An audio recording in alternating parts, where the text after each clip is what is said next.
All right. Hey, welcome. This is GM Balo, where we play Dungeons and Dragons every day. And we are here to play some more here on Saturday night, a great night, where we're in, theoretically, Taladori, though we are currently in the Feywild, finding out some very interesting things in a very particular domain where we learned Dizzy originally comes from and how she wasn't always as furry as everybody knows her now, at least physically. And yeah, but real quick, you can help the players out by giving them some much appreciated inspiration and advantage by spending those channel points. You can also increase their loot by in the same way with channel points. And our music today is brought to us by Tabletop Audio, which is tons of fun. And such a show. My Bingo's Bink glass came in from a much loved NPC from some of the other ones, so I'm drinking my character pint glass of coffee. It's cute. So it's kind of fun. But that's the fun stuff happening around here. But you can play with us by hopping on to startplaying.games, and we've got a good amount of spots actually opening up. Different schedules have made different things, so you can go ahead and check all that stuff out, including a play-by-post that's on its way, which is fairly exciting, as that will be an original setting that's been made by myself and some others here on the Discord, and we're very excited about that coming out as well. So, without further ado, we can get into tonight, because last week, having emerged from the maze that was said to bring Dizzy to what she needed, she found herself staring face to face with what she once looked like. Chained by 6 powerful curses. Her friends took a curse each upon themselves, and thus freed this image of her, this body. It's hard to exactly know what. However, Dizzy, holding the body, began accepting who she was. And more importantly, deciding to be who she is. In that moment, the body flowed into her. It wasn't soon after that that they heard the sound of hounds chasing them, and they were set upon by a huntsman. Though gravely hurt by this huntsman, they were able to come out on top, in which he simply called his dogs off and nodded, offering a favor since his quarter was given, in which they simply asked to be shown the way to Grigori. And thus the woods opened up, and a pathway past darkness and dangers brought them to a large castle wall, which they assumed was stone and very high. As they passed through, the whole courtyard was empty, seemingly, except for a tavern nestled right in the center. Now we pick up. I'm trying to remember. Enigma. Did we have? Did we say what your curse was? Yeah, it's Curse of the Thorns. I Okay. take an extra D4 damage whenever That's I take right. damage. Perfect thing to give to the wizard. Yep. That is absolutely good. There we go. So, what would you like to do? Out of curiosity, does this inn look at all familiar? It looks very much close to the finest detail of the Inumet Gregorian. Okay. I head toward it. Follow Dizzy. Same. I'm holding my broken ribs as I follow Dizzy. Yeah. You too. You come huh? in. You see, there's a sign, beautifully carved, or I should say, wood burned, um, immaculately kept, that simply says "the Hearth."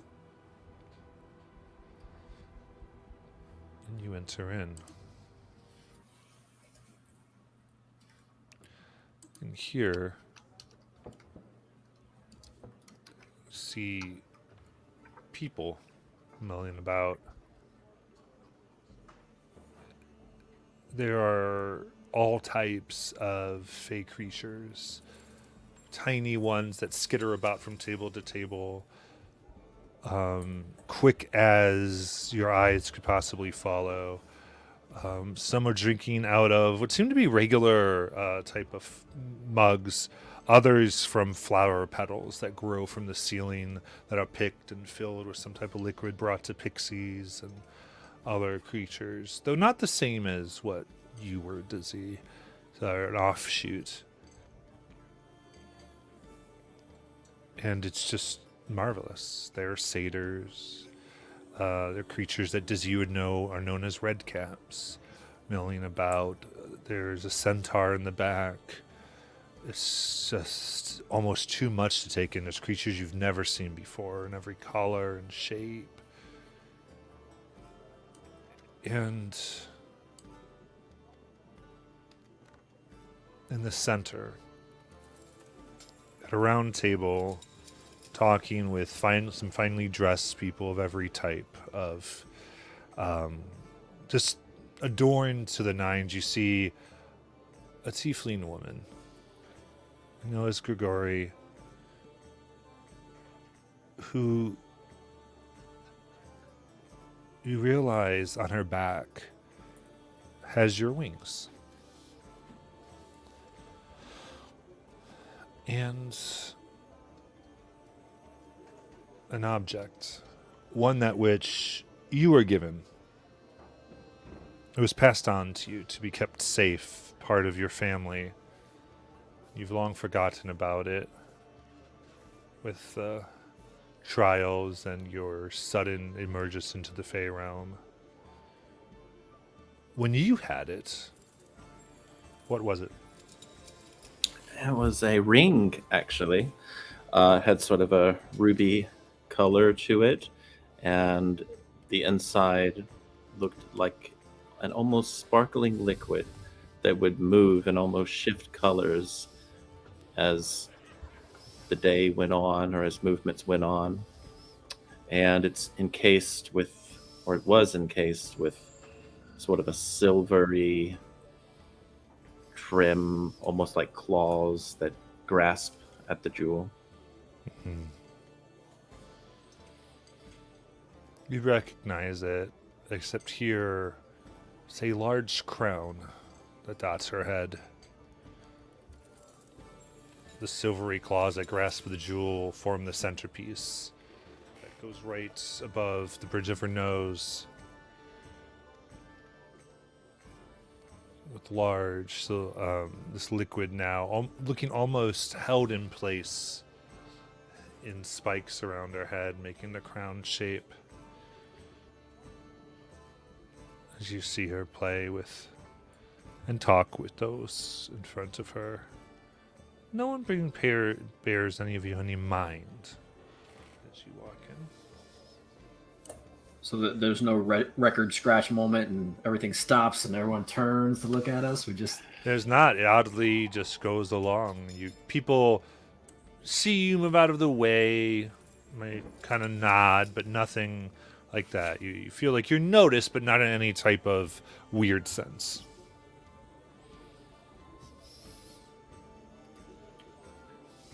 I walk up to, or I walk toward Gregoria.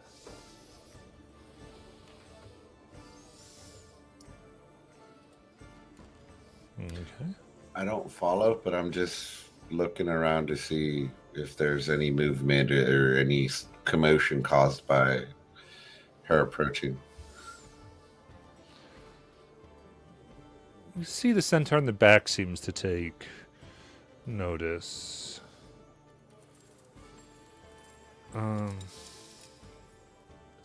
But nothing too much else. And as you get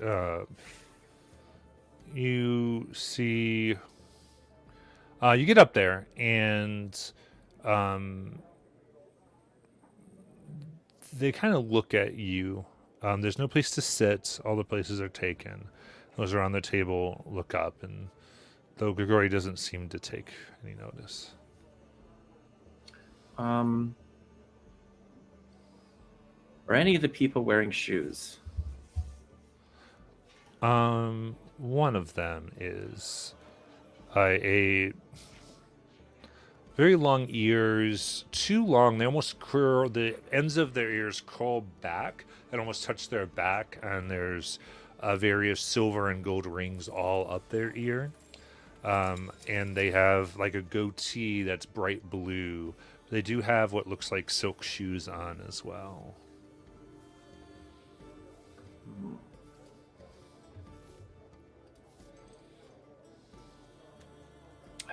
I'm really big now, though.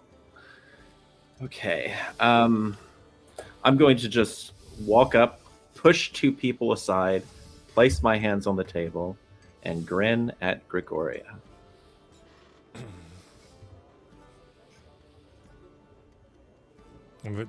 At this, everything stops.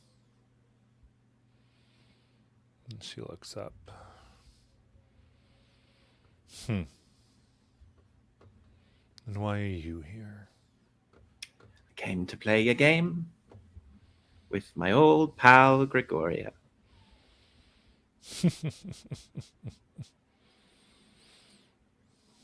Have you? Yeah?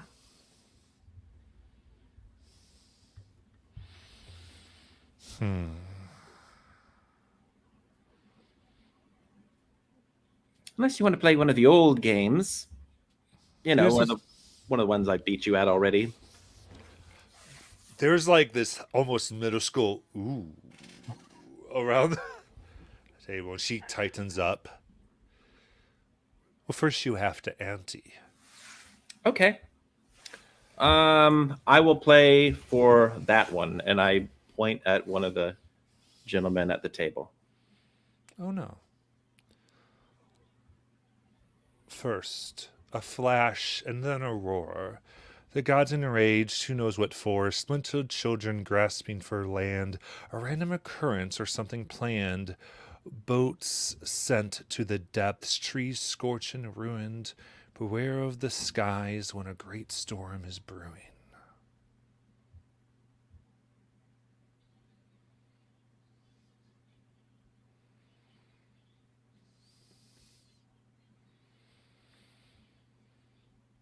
Oh, is that it? I got one. Gregoria, Gregoria. Oh, great, great, great Gregoria, who fell many times to my hand. Played many games, never won a single one. This doesn't rhyme, but I just came to have fun, so let's play.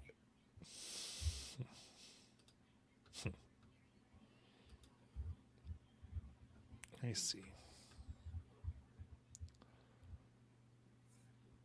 If you can't solve the riddle, you don't deserve a seat.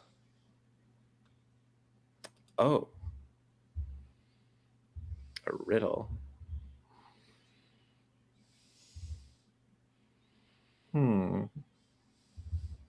Okay. I'll play your game. But only if you solve my riddle too. This isn't your realm anymore, Desi. But mine's super easy.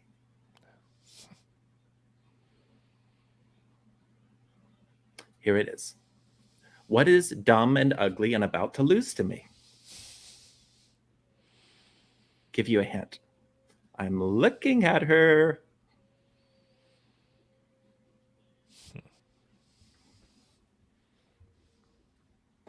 But I'll go solve your riddle.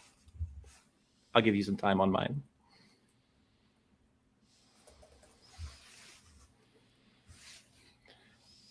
I would walk away from that table.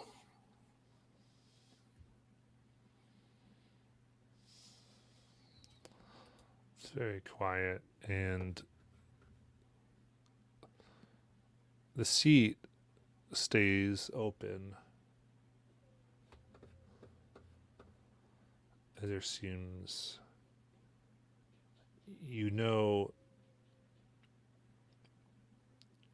that you cannot leave since you've agreed to solve the riddle. Yes. And as you stand there, some people nervously get back to their business. But at the table, everything is stopped.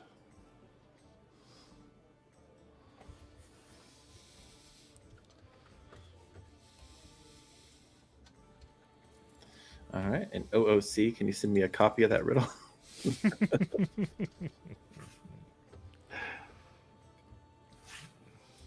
Absolutely. I haven't heard that phrase in a while. Yeah. I've never heard it. What is it? Out of character. OOC. Yeah. Old school RPers over here. Oh, dang it. This is in my old document. Dang it. That's going to be annoying. Here we go. Do a screenshot for you. Okay. Forgot it. I put a bunch of stuff in one document, and because of that, for some reason, it always copies and pastes precisely in reverse. And it's very frustrating.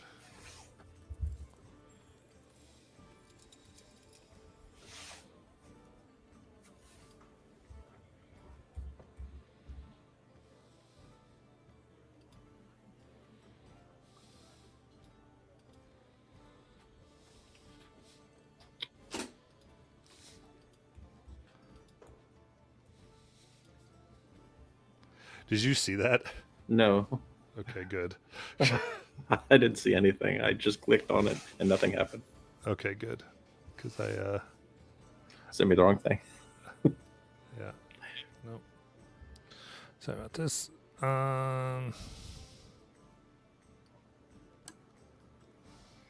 The answer is 42. There we go.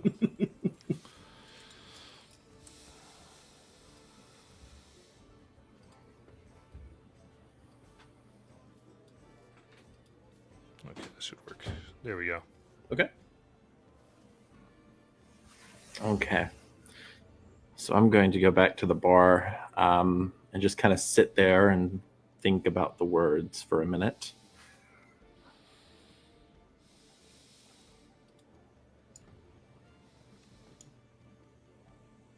I'm gonna kind of whisper down to Sayuri. Is it all right to order drinks in a Fey pub tavern, or is that bad? To be honest, this is my first Fey pub tavern. I mean, is getting a drink here like making a deal? Oh yeah. But I mean, You have to pay with something other than money. Depends on what you're offering. I'm confused. What did you want to pay for the drink with? Well, nothing else seemed to work with money. Why would they accept it here? I'm just gonna find a table, sit down, see if somebody comes over to me, and get drinks for everybody.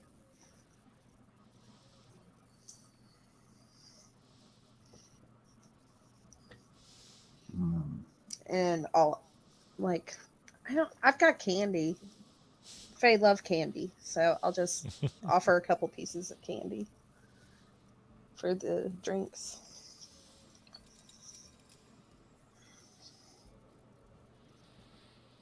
It's easy enough. It's accepted, and you all can have drinks here.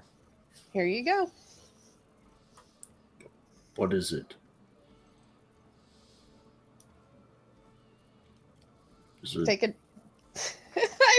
I don't know. I Mortis doesn't even ask. He just goes for yeah. it. I like. I'll probably have like some sort of wine in mine. I guess it just depends on what you guys like, on what it is. Oh. Thank you. You're welcome. Just don't say that to the bartender. Oh, right. Bother.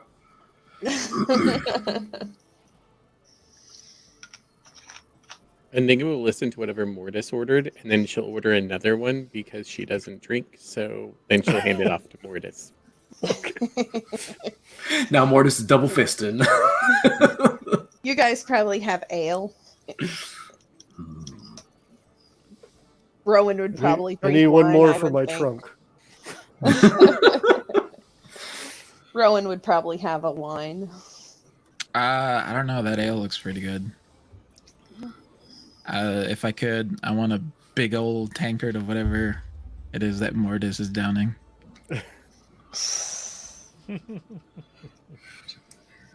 They come in And then a pints. wine on the side. A mega pint of. Jesus Christ. They come in pints. But do they come in gallons? All right. It's easy enough. You can exchange candy and other things. It doesn't seem like anyone's out for anything other than just trinkets. Yeah. As Gold you get isn't what you worth need. anything. Yeah. Are there Gold people- isn't worth anything here. Are there creatures playing music? Mhm. Rowan, you could Yeah? teach them a new song or learn a new one yourself.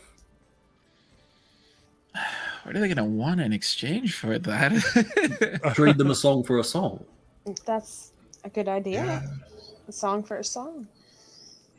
So you Are there- can join in with a flute. Get to hear some of that flute playing. Are there any other Eldrin? Or am I the only one? You're not seeing any other Eldrin here now, or Eladrin. Okay. I mean, if you don't mind me playing with the greatest bard in the country or in the world or whatever,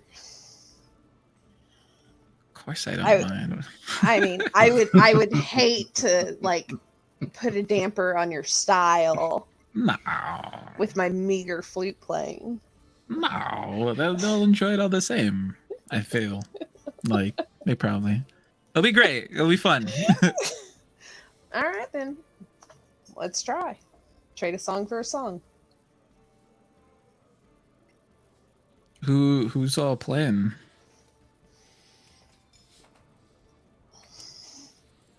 From us, just you two. No, I mean who are we approaching? Right now, there are 3 satyrs playing a song together. Oh, they got a trio. Any lute players? There is a lute player. I'm sorry. There's one playing a lute, one playing a like kind of panpipe flute, as well as one on like a soft kind of bodhran style drum.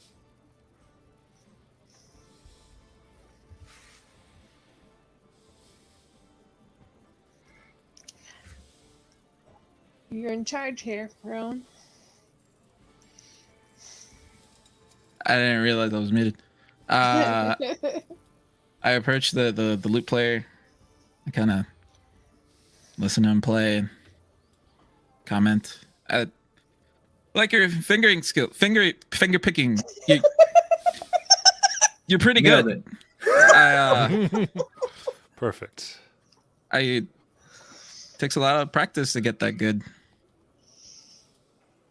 Does he pay attention, or is he He just? does. He's going. Thank you. Appreciate the compliment. Me and my friend here, we've been traveling around playing taverns. We were wondering if we could play you a song. Maybe you can teach us one of yours. Exchanging a song for a song. Something around that line. To everyone else, they kind of nod. All right. That'll work. You go first. If it's good enough, I'll give you Oz. Alrighty. I turn to Sayuri. I are we pull gonna up play? my. All right. I don't. But Give me a bouncy D and I'll follow. okay. Uh, Devil went down to Whitestone. How's that Okay. Come in. On the flute. Skillet. It's the first thing that pops in my head. All right, then both of you can make performance checks. All right. Oh, that's a bad roll. I rolled a performance That's a really bad roll. 19. Oh, that is a terrible roll. I rolled a 2, which gives me 6. Okay. That's terrible. You play. I'm just kind of like very softly in the background because Rowan is the lead over here. Rowan's the bard, not me. Kind of playing over the top of the flute playing. Yeah. Rowan is the bard. I'm not. All right. Then kind of real quickly, you kind of go off a little embarrassed. But then Rowan continues, and they kind of smile, and there's some light clapping. You can see Grigori kind of sighs a little bit, a little irritated about this, just that things are going well. And Ringar is clapping along the background, but it's not quite on beat. It's just a little off. Because it's How are you clapping? Is it like your chest or? Yeah. He's tapping along on his leg. Okay. Very good, very good. Let me pause. And it is accepted. And you go, song for a song. Very well. And there's he goes, I suppose you don't know the language, so I'll translate it to common. Something may be lost in the translation, though, you see. It begins to sing, and there is a silence that falls over as, like, some seem to hum and join in. As he goes, oh, let me free to come to you, my daughter. Like a dream I see you, our lives entwined in death. Why couldn't I see your heart was full? Why didn't I see your longing? I was blinded by my fear. I was guided by my anger. And the whole bar and tavern here respond. My father, years have passed now, and we all are wisps of dust. The bard continues. Like a curse, I remember that boy. Nemeth appeared through the trees, where our caravan camped, not worthy of the house of Leilon. I recall the rage at my throat as I tore at the walls of your heart. Your bed empty, your window open. In my rage, I was ready to kill. And again, the crowd responds. My father, years have passed now, my blood washed through the stream. He hid among the trees that night and helped you find the shadows. Rage burst through my heart, I screamed at your gentle face. A mask to hide your defiance, to defend what I thought was mine. Stay a step before my guards, disappear between the branches. Again, the response. My father, years have passed now, and my love still blooms from beyond.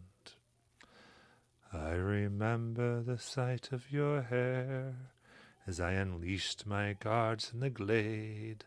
Fear rooted them to the ground, while robe blowing as you ran. Fleeing my rage for your love, your precious ankle slipped away. Oh, if I could just take it back, I, your father, twisted by my hate. The response, my father, years have passed now, and I fall forever in your dream. Hound's teeth caught your flesh, you stumbled on the wet rock. Froth flashes white when water falls over stone. I saw my daughter slip. I rushed to the edge of the ridge, watched the water tumble over. Your skull broken, bleeding, ribbons of your blooming blood. And the bar responds, my father, years have passed now, and I'm lost forever to my only love.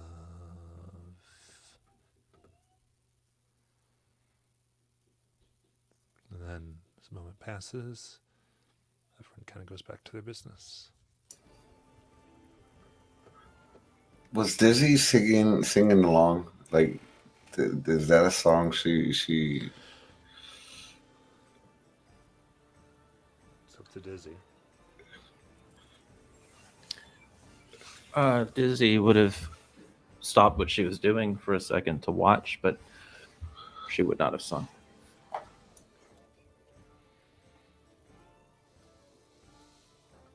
That was a really beautiful song. I feel like probably would have sounded better, and I kind of wish I knew the language and the original language. Quite. Well, I have yours, and you have mine. It was a pleasure playing for you. And to you.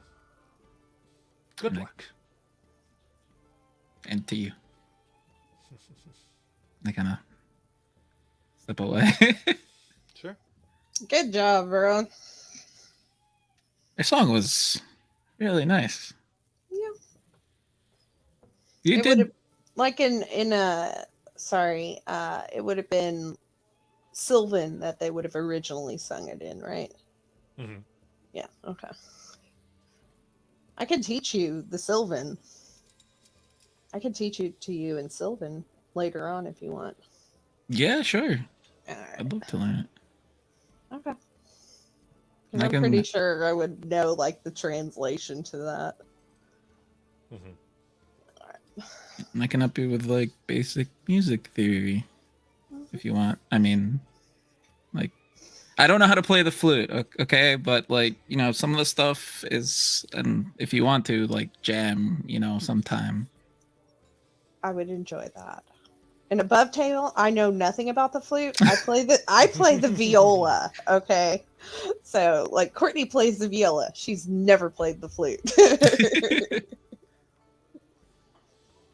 Above table, I played violin, so I kind of. Yeah. All right. What would you like to do here?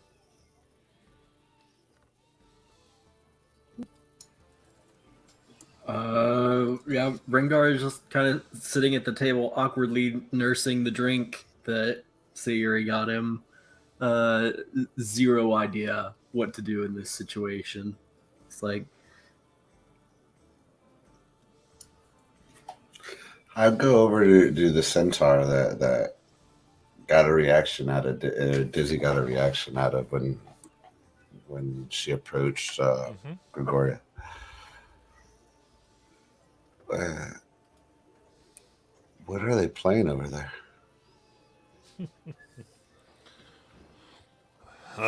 Whatever Grigori wants. Does she have a flavor of preference? No.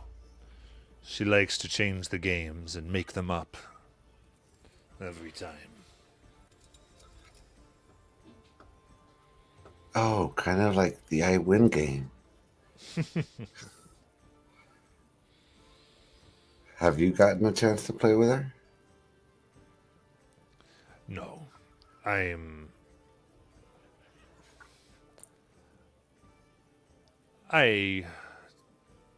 don't wish to ante up, so to speak. She likes to play for high stakes. She's... She obtained herself here, wasn't born here. And as such, she plays for keeps. Most of us, all of us really like to win and lose and let it fly freely. Can always win back what you lost by getting it from someone else you won it. But she keeps things. Best to hold on to what you have. Lest lose more than already has been lost. I've just never seen somebody like her with such... the wings just look off. Well, she won him.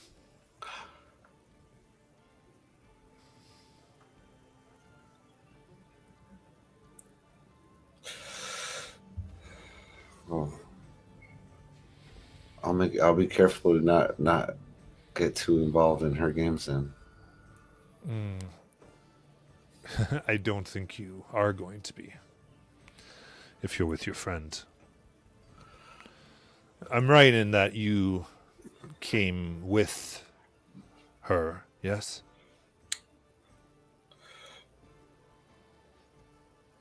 Is my friend, yes. Exactly. Then she cannot wager without wagering all of you. Those are the rules. I thought they were friends. No one's friends with Grigori.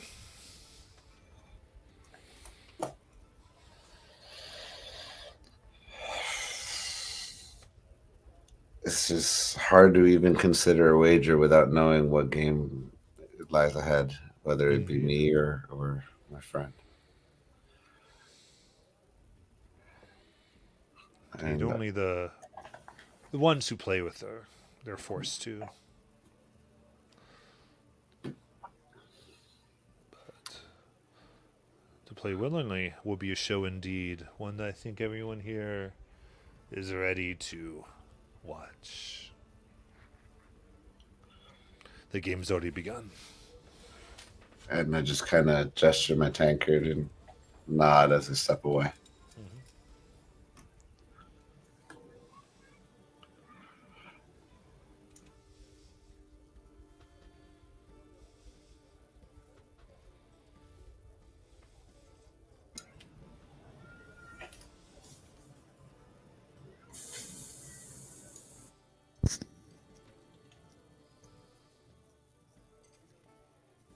All right.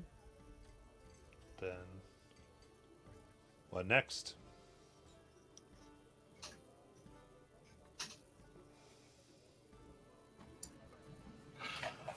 I go back to the group and um, guys, that guy was telling me that no, Gregoria really doesn't have any friends. That's sad. Makes sense. And the people at the table are not there willingly. They don't play with her willingly. It's as if she picks out who she wants to play with depending on what she wants to take away.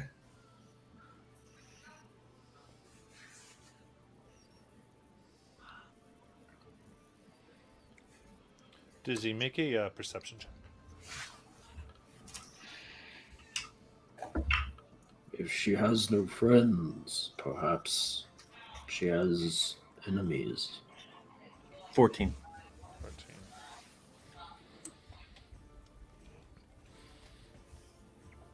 Looking around,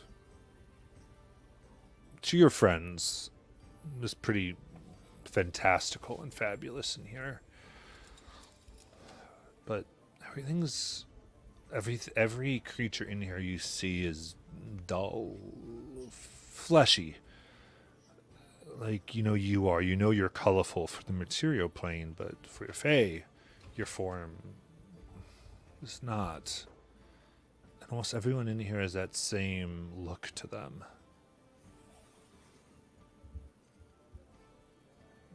Specifically, as you look at the centaur,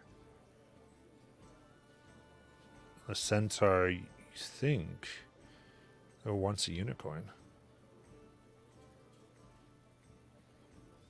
When you knew them.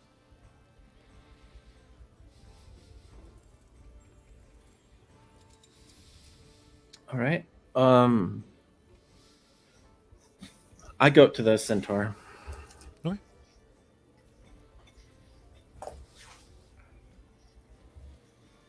He goes, oh, you think you're ready to play with Grigori? Oh, I've played with Gregoria many times before she dropped the A. In fact, me and Gregoria go so far back that I remember you.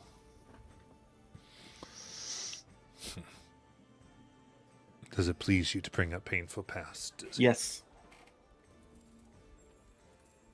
I mean, no. Was it? No. Now, I know that things seem kind of down right now. What with the fact that you don't have your unicorn horn and your bright color anymore. I mean, I am about, what, 5-6 feet taller than I used to be? I don't know. I don't have wings anymore. She has those. So, what did she take from you?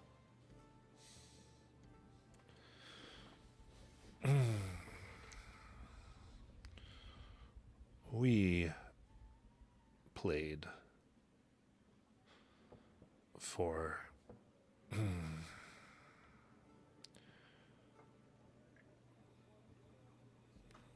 we played for what others smile at.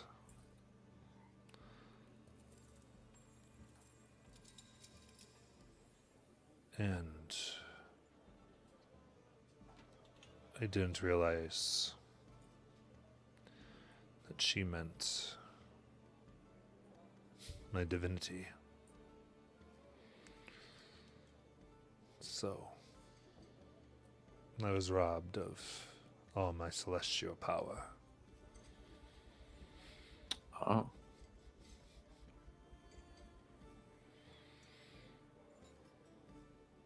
That's really a downer.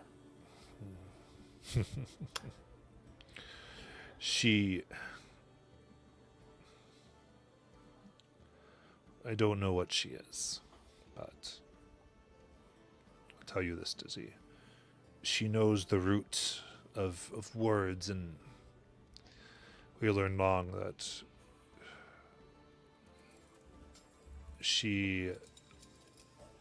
when she bets, she offers things in the phrases of creation, Hmm. which most of us don't know. Mhm. And because all smile at the gods, that is what I lost.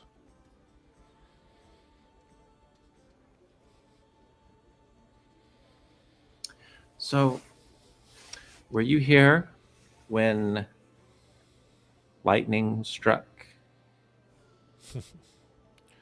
I ran, like everyone else.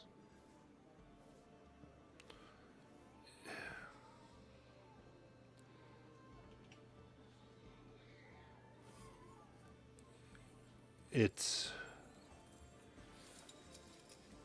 much of us originally were separated from our other pieces. Like you were. You were all splintered. Yes. Mhm. However, then all of us, like you, eventually found our ways to Gregoria's tavern.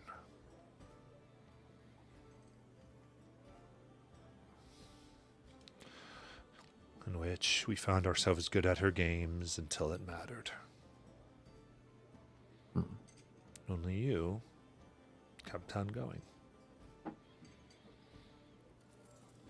For a while, anyway. Look at you. You're back. I think she's happy to see me. Maybe she can get one more trophy.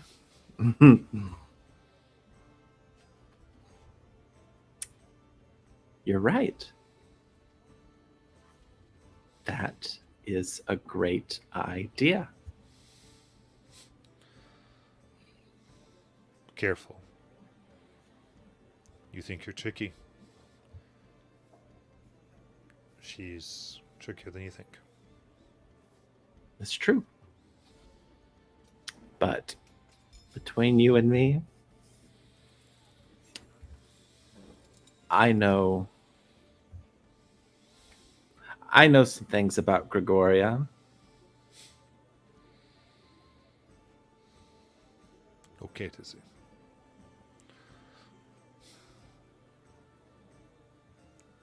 I hope you're right.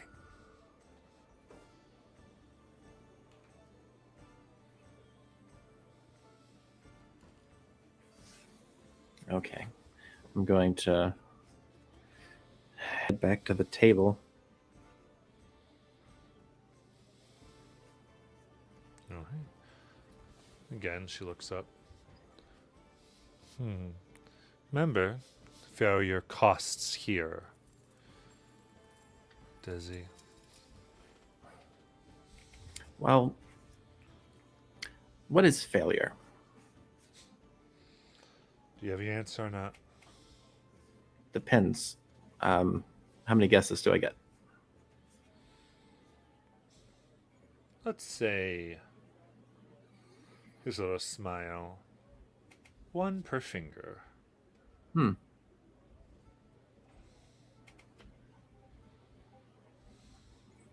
So 10? I said what I said. Or do thumbs not count? Doesn't answer.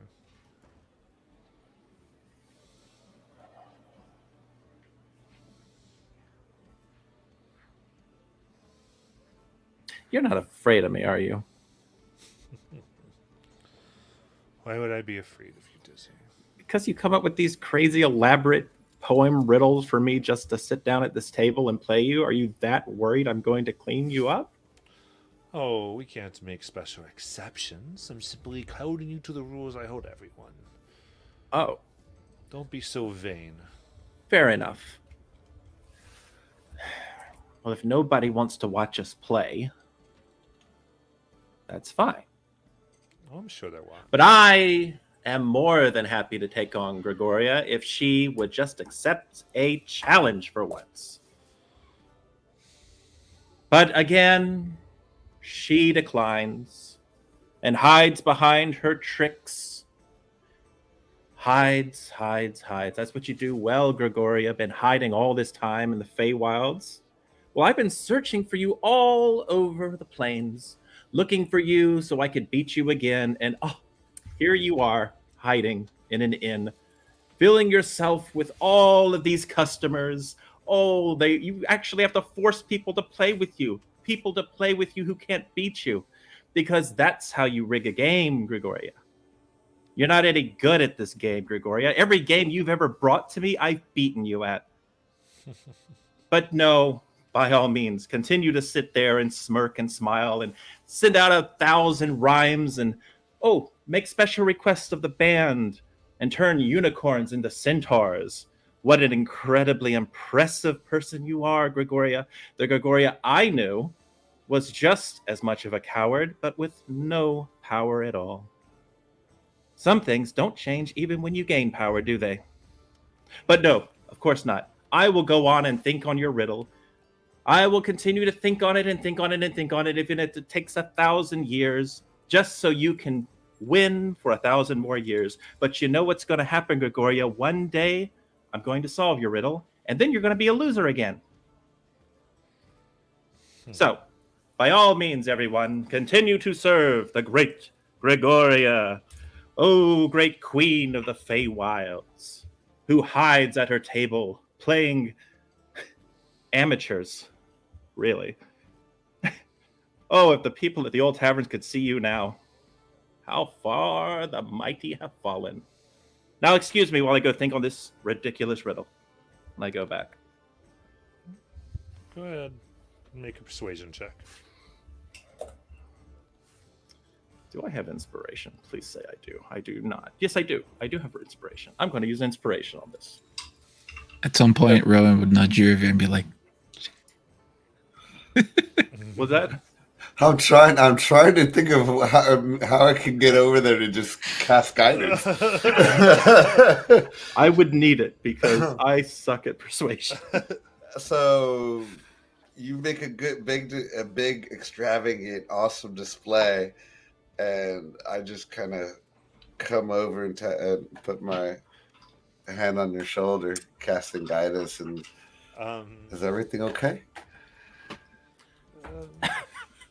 It's usually sorry. It has to happen beforehand. Yeah. Fair enough.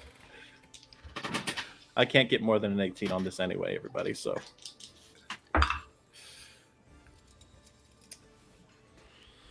Nope, that's not going to do it. That is going to be a 13. 13.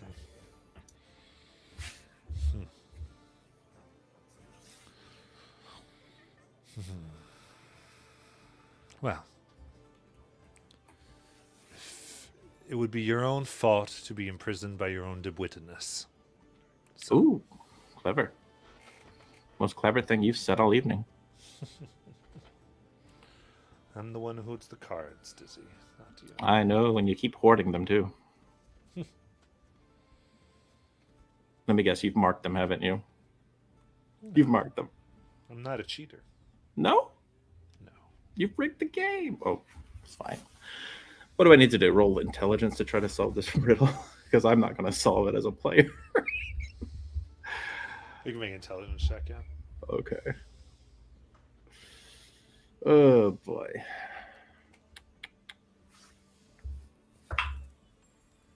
That is a 13. 13. I'd say with 13, it's good enough. You can know it is lightning. Mm-hmm. I knew that part. Or is that the answer to the whole thing? Just answer the whole thing. Oh. Now I feel really dumb because I knew that part. Okay. I go up to Gregoria and I say, oh yeah, I forgot. It's lightning, right? Excellent. And sit. Okay. Looks around. You all can go. Now, in her sharp teeth, what exactly If you come all this way to get.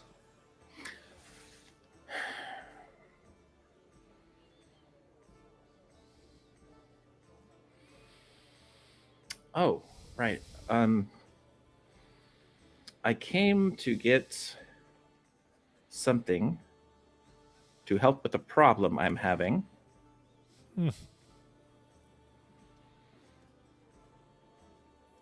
What would that something be?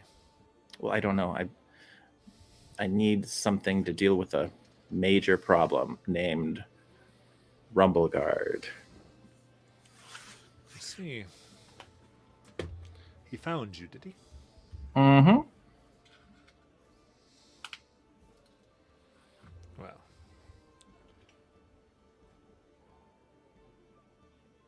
Something to do with the problem. Want a weapon? You want a new face, a new body? Those are all things you can ask of Grigori. Well,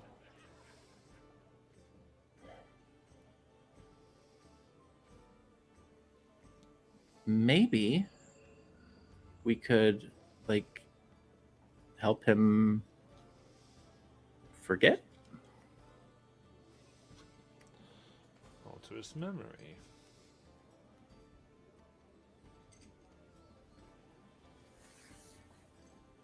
I have a tea I could give you. Want to play for the tea? And the tea would do that. Yes. If he drinks the tea, it is powerful. It can be resisted with some things, but if he drinks the tea, he'll enter a super-like state in which you could tell him anything you want, and that will be his memory. I will can even make sure it goes directly towards this incident of child's death. You heard about that, huh? Oh, I've played for many things. Information is just as useful as some of these other gifts as she strokes the wings. Yeah. Okay, and what do you want me to put on the line?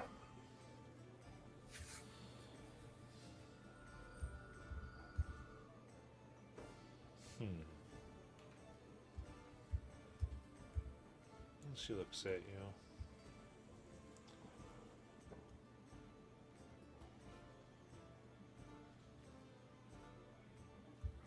The Rite of Fae.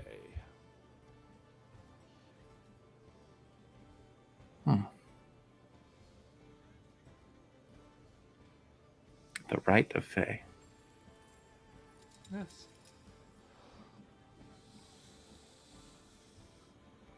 Put it on the. You put that against this tea. You don't already have that? Oh, I have much of what was once yours. But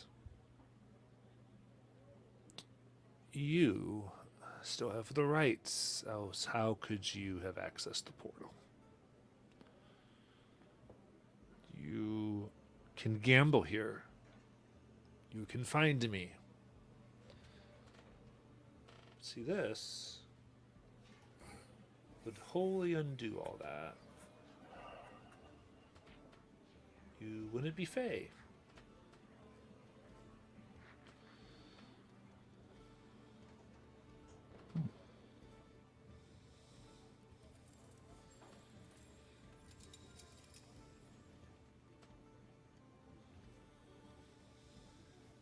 That's a lot for some tea.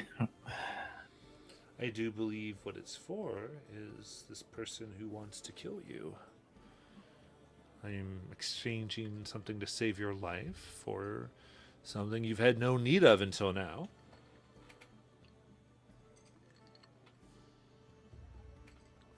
At least since you ran away. You would even want to come back, did you? I mean, yeah, but You're not even a fae. Hence why it would be valuable to me. Oh.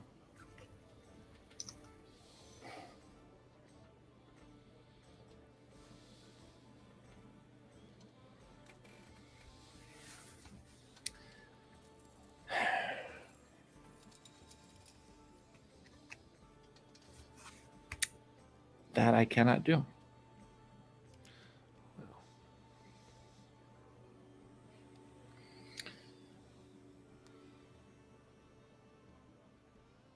Maybe we both play for lesser stakes. Maybe. See, come to my table, does he?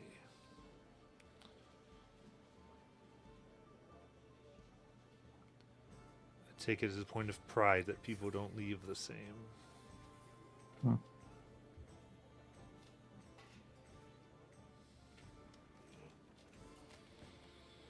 So you tell me, what is something that would forever change you?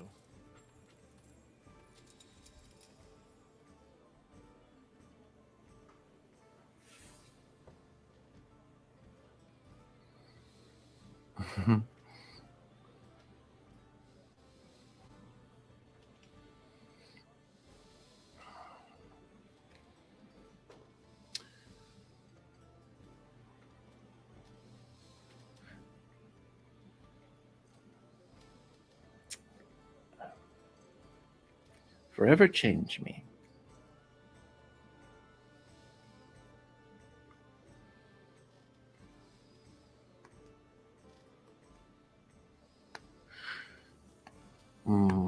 Well, you've got me at a loss. I'm not even sure who or what I am. So I have already changed.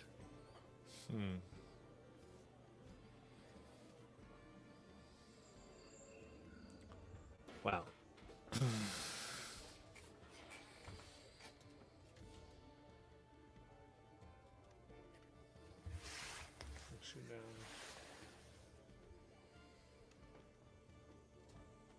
Hey, Matt. Well, they're having this conversation, and I've heard several times it mentioned that she's not Fae. Is there some kind of arcana or intelligence check or something that I can try and figure out what she is? Sure, you can make a con check. Okay. I'm going to use my inspiration and make it an advantage.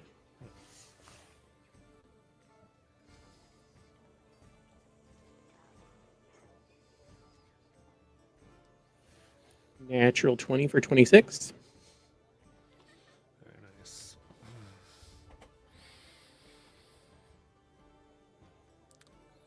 You look and you see it's kind of this hiding in plain sight. She's a tiefling. She was mortal. And you see bits of her now that are rainbow in color. Her eyes sparkle. Her hair has this color to it. There's even inner glow to her. Her eyes seem to see more than she lets on. And I think she just got very good at tricking and bargaining her way through. Though you feel that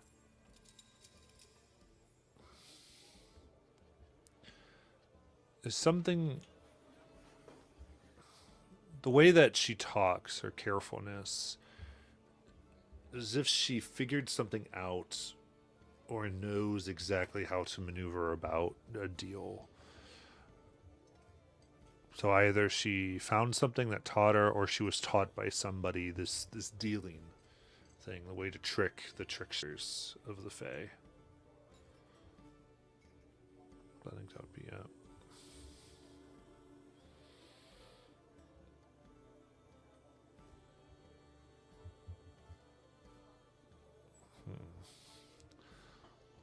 Or Dizzy, I don't know. We may be an impasse. I guess so.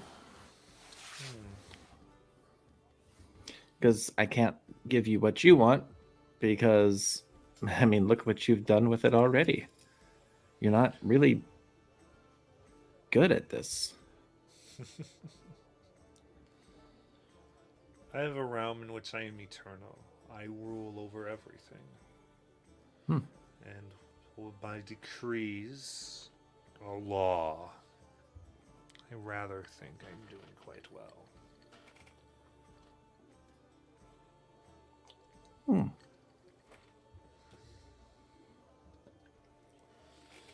Even shut out Titania herself, and none may enter here. I've cut it off.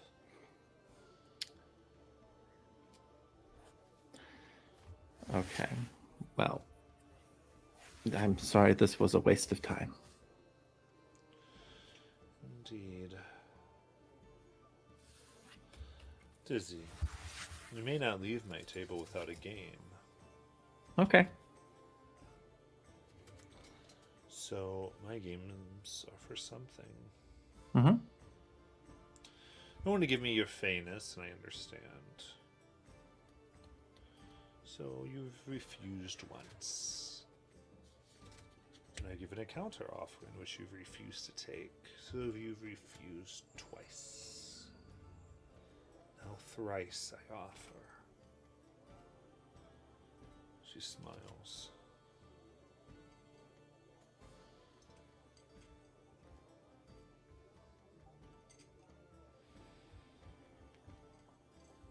I wish you to put up your joy.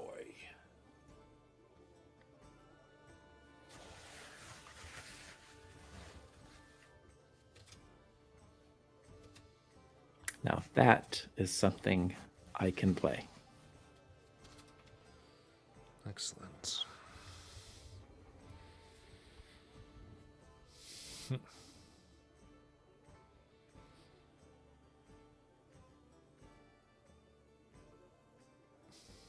So, it's time for our game.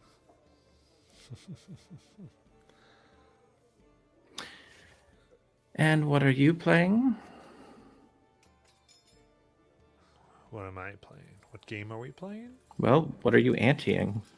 Already told you, your tea. Right? Oh, okay. Actually, for the joy, she's going to do something else because the tea's for the Fae. I'm sorry. For your joy.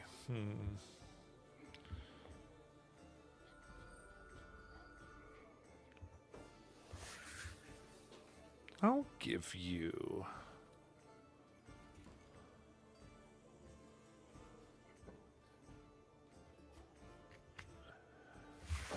I'll give you a staff. That should aid you in your magic.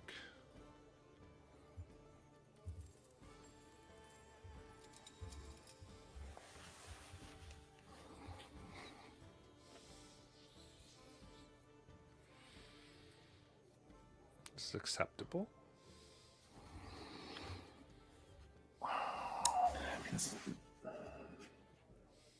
Okay, sure. Okay.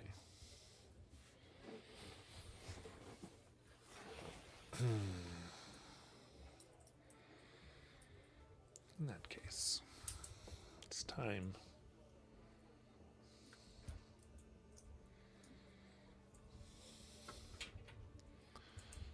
Now, you've brought those in here with you.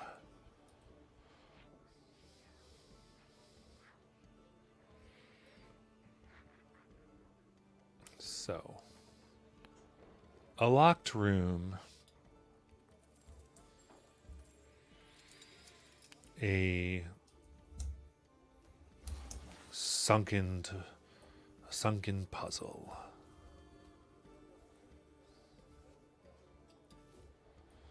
or a shocking experience.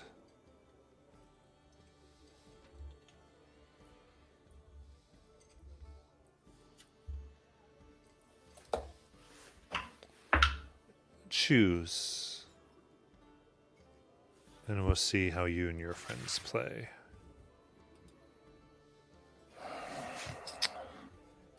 A locked room.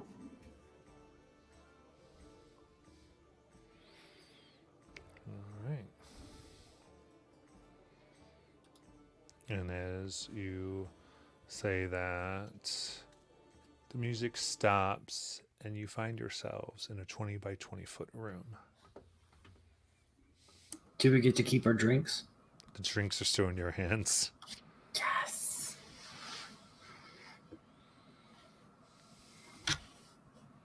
Just out of curiosity, has this taken long enough that those of us who weren't doing things can have a short rest? Yes. Okay.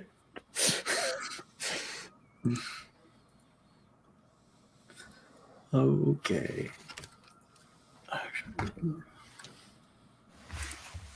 For the record, I did take the thunder damage, but then it was only 7, and then Dizzy's healing healed me back up to full. So Okay. from the previous session, Oh, awesome. Good. You not find Dizzy's you, healing. you find yourself in this room that just has the same light that seems to perfuse this entire area. In this room, there is a single door.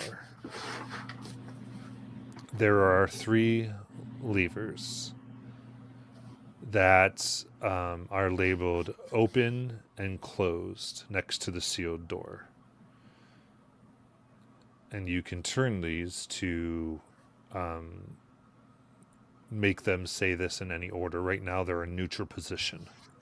So you can go left and right to make them into what you want them to say.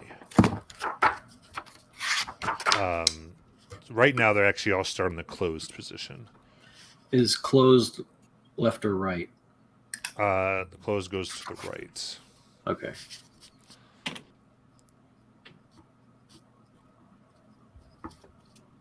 Three levers? 3 levers.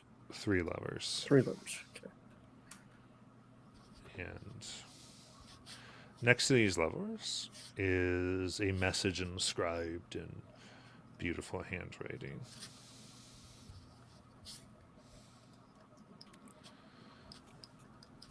It says, "Look closely at these words and connect the discrete mapping. Scanning these texts, see those that appear together to unlock the door.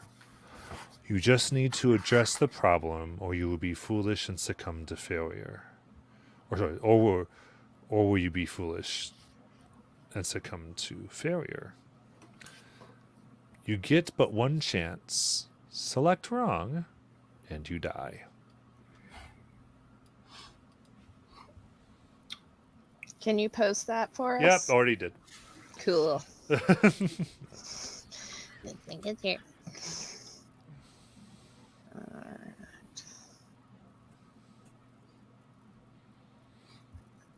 Are the line breaks in the screenshot in the same place on the Yes. as okay?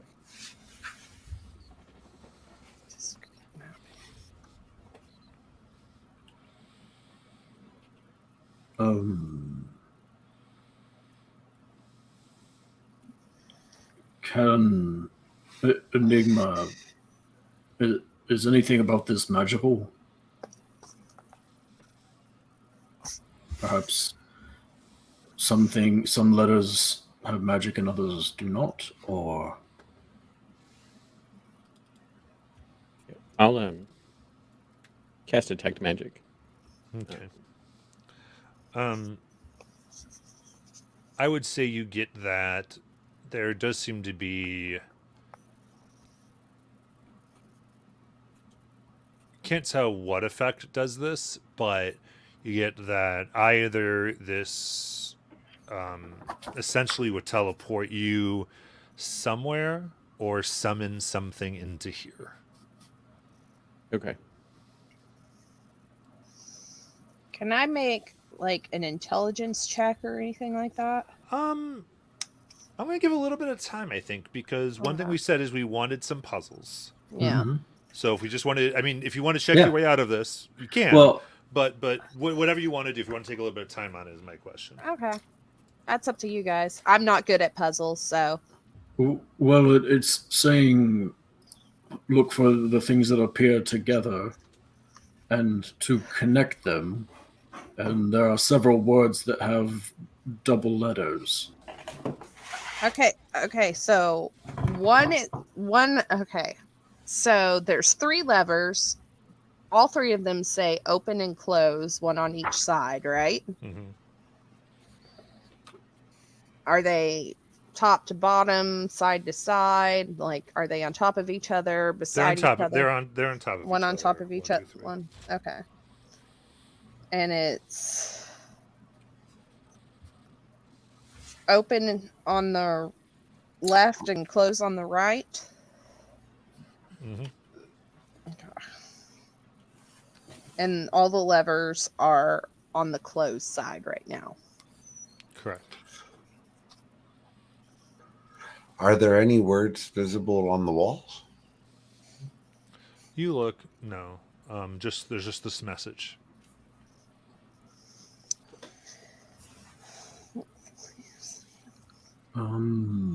Let's see.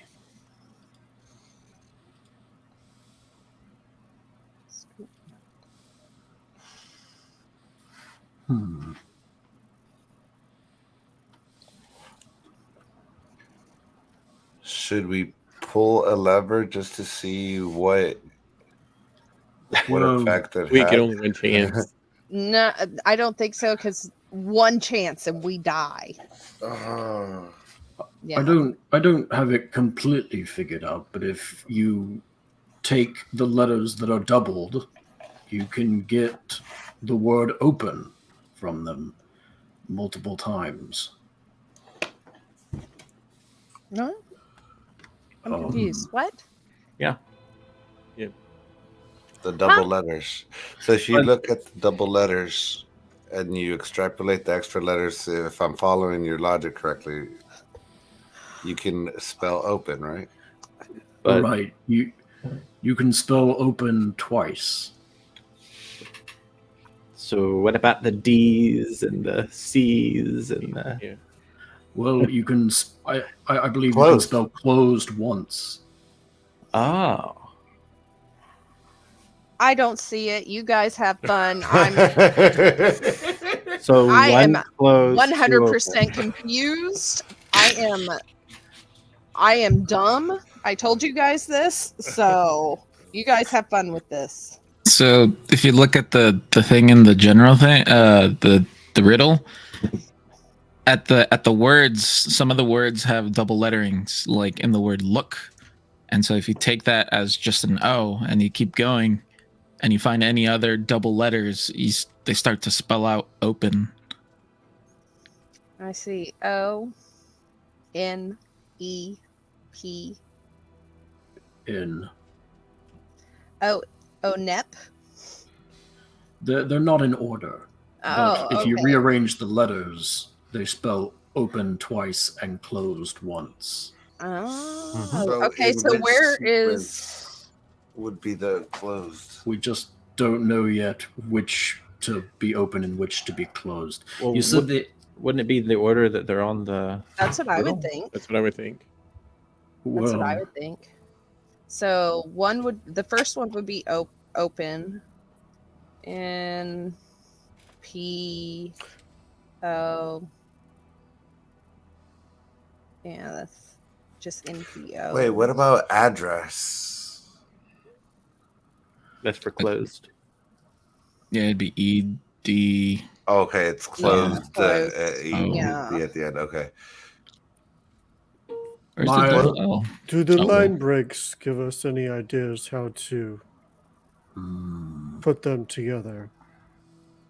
yes, they do. The first two are open and the last is closed. Yeah. So one for each lever.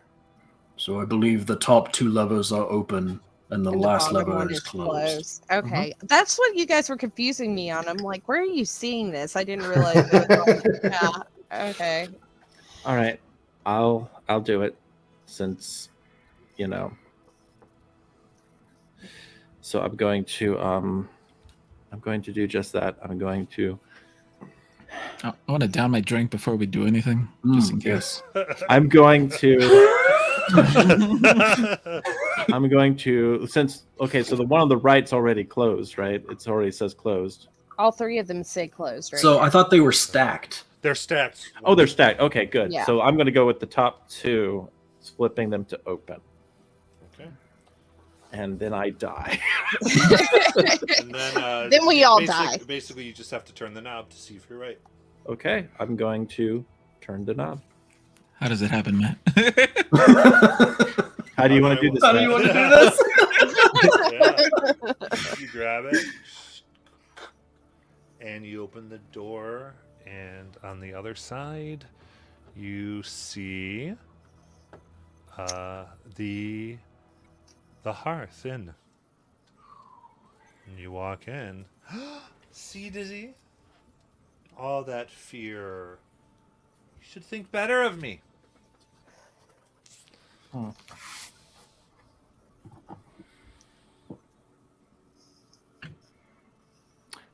So, where's the weapon? Now the weapon, of course. That I will provide. Dizzy, were all your gambling games this way? I mean, there's no real, No. not a game of chance. It was all your skill against her riddle again. Well, yeah, she doesn't have skill, so. Oh. And I kind of just look over at Gregoria and give her a little like sly smirk.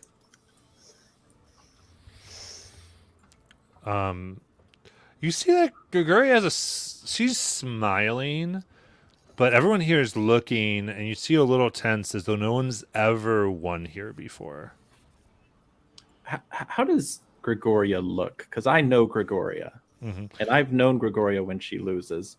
I just want to know how she looks. Make a insight check with advantage. Okay.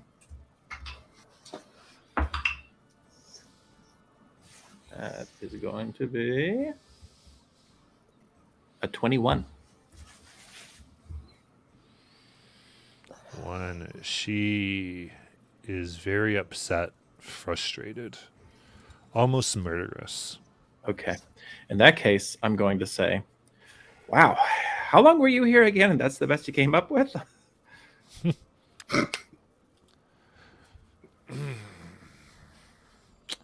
Perhaps you want to try something harder. Maybe I do.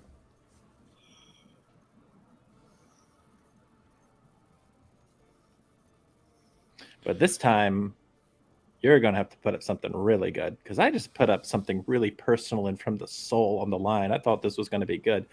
You need to put something real personal. Everybody's watching, Gregoria. And in fact, everybody is. And she's looking.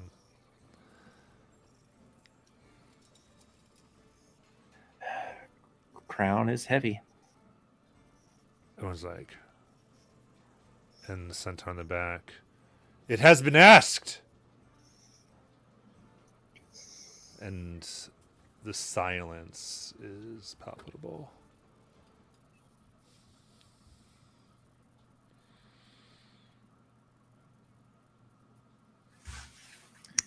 Have you ever played a game called Menagerie? No, Dizzy. It's the tower. You will go through my tower with your friends. You beat my tower.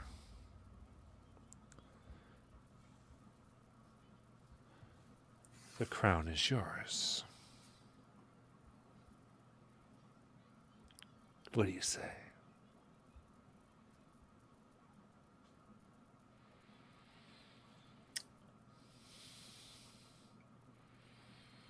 Your tower.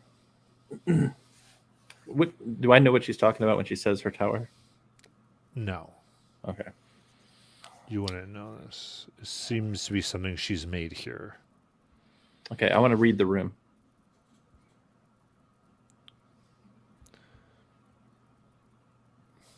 I'm going to give you something no matter what. Just give me an insight check to see Fair enough. how much you get. All right. So that is a 13. 13. Okay.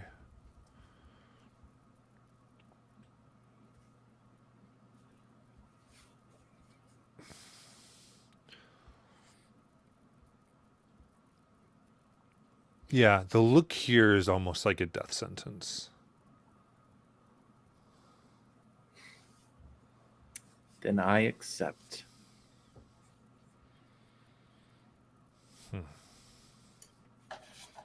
Dizzy, wait, what is she asking of you?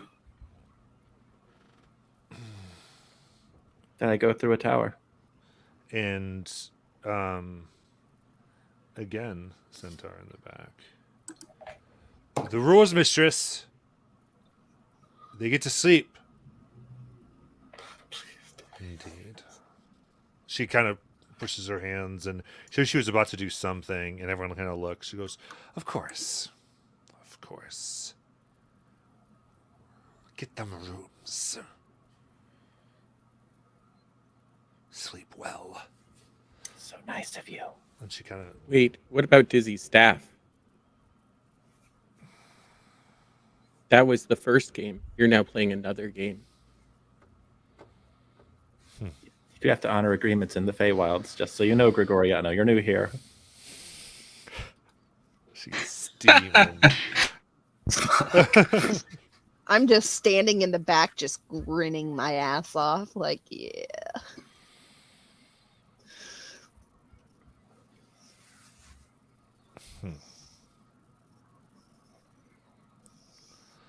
Wow.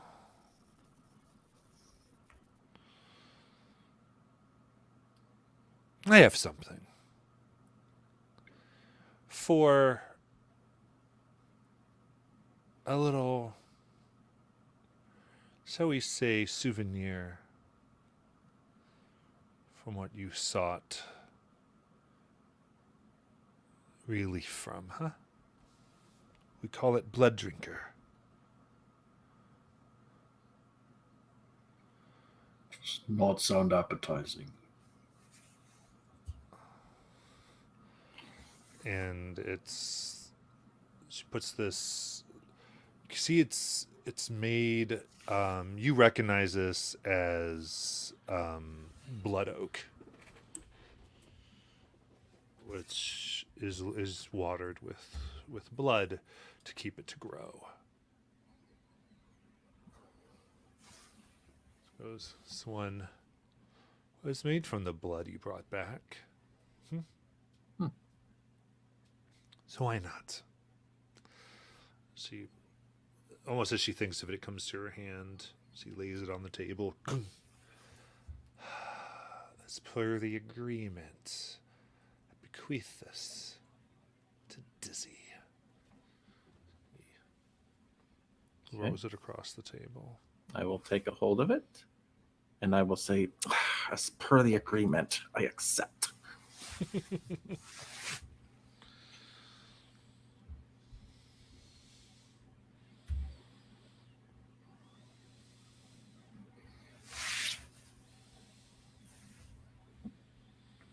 All right.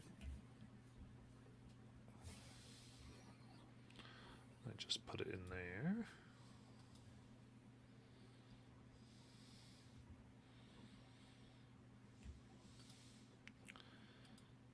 And she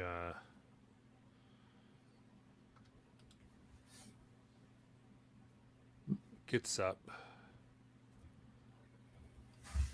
and again there's this audible, like, people just like, what? And she leaves. So I have to get things ready. And everyone just stares at you, Dizzy.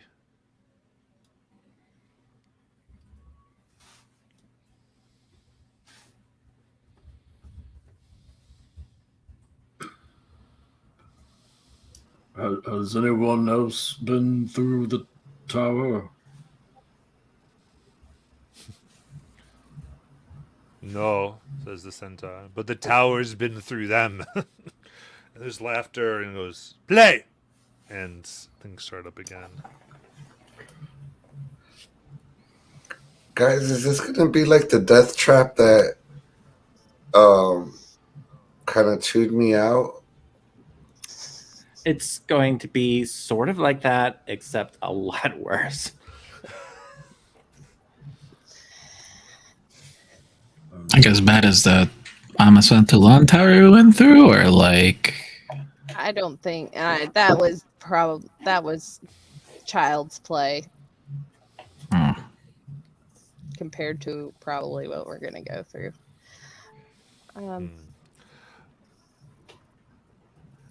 You see someone give you each a key. This is a very small. Does your memory's coming back now? You recognize this as a quickling.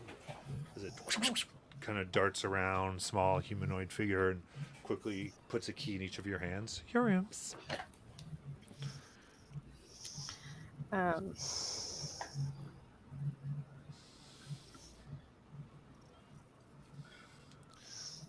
Feel free to explore, talk to people if you want to. Whatever. This is definitely a time you can have.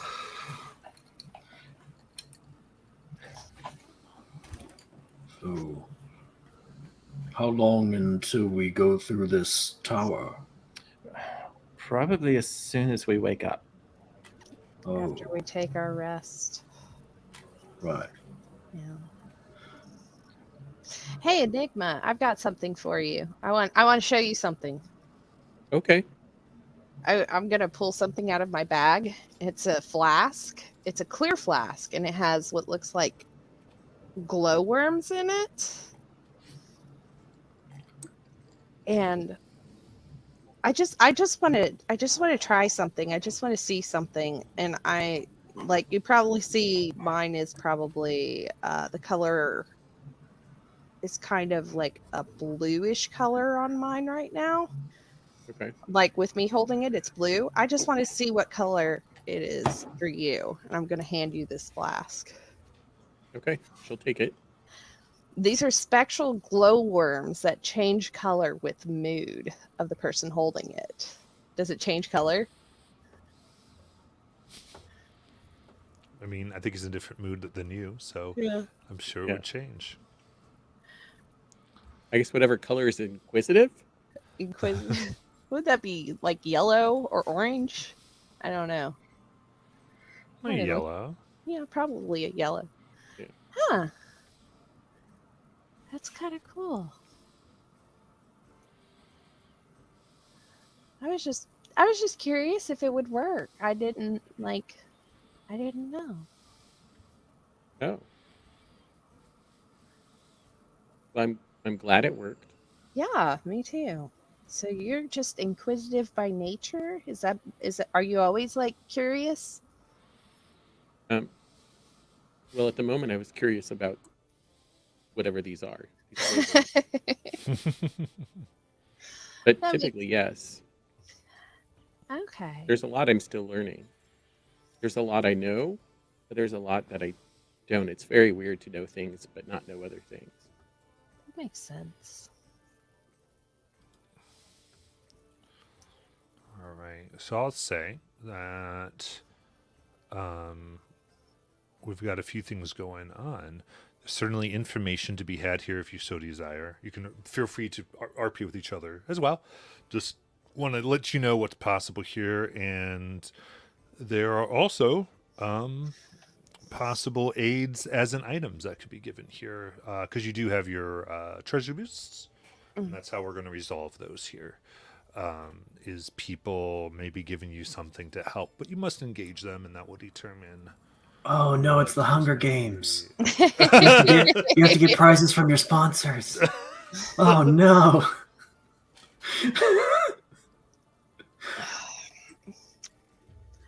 I don't know. Sayuri just doesn't know exactly what's going on around here or where she's at. But Are the people that stood up from the Gregorius table still in the tavern or the inn. Oh, they're here, yeah. I'd say yes. I would say Sayuri. What she knows is that it's not her realm of delight that she knew. Mm-hmm. It's a different one, and Yeah. she had not heard of it either. Yeah. So she's still lost. She's still 100% lost. But I guess she'd go up to the, I don't know, I guess the bartender and be like, and ask like questions about the drinks or something. I don't know.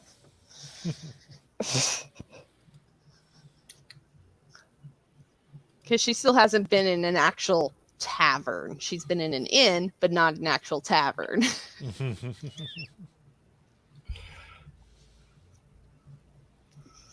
um, So you go up to the bartender. What are you doing? Okay. Yeah.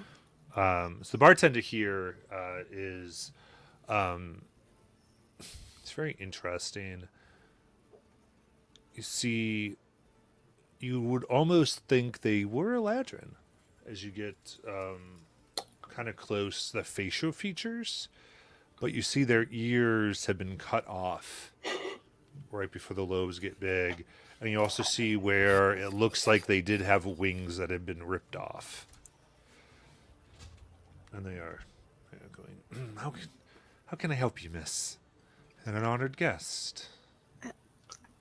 I don't know about that, but what's a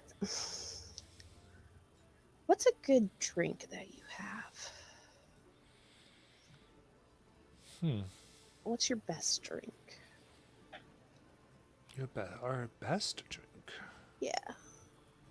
It's hard to say. Depends on your taste, I guess.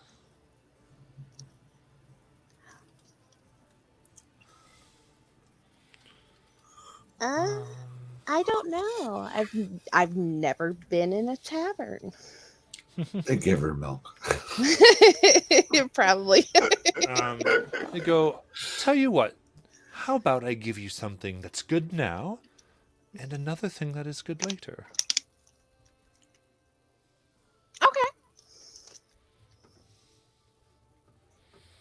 So, she is going to do here.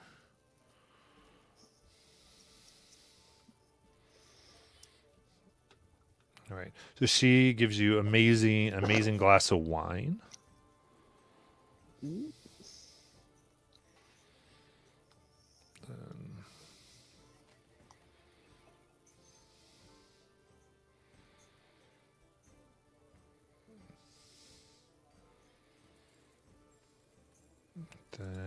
let me look up what the other thing she's going to give you here.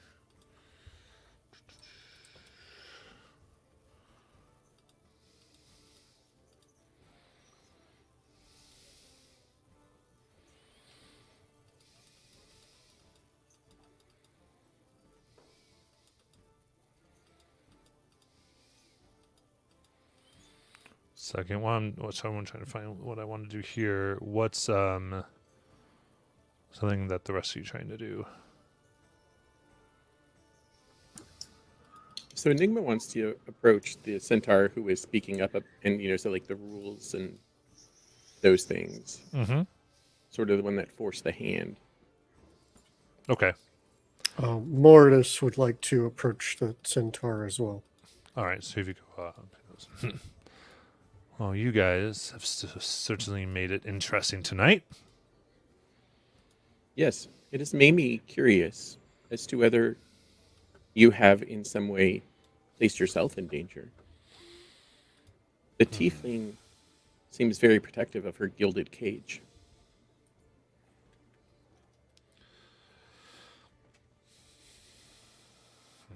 Should you fail, I am certain I will find myself at her table.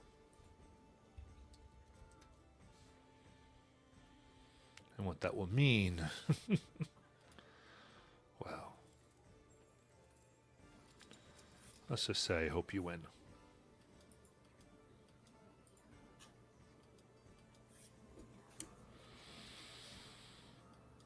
How Hmm. I guess time is weird here. How long have you been? I guess, are you all trapped here in the inn? Not in the well.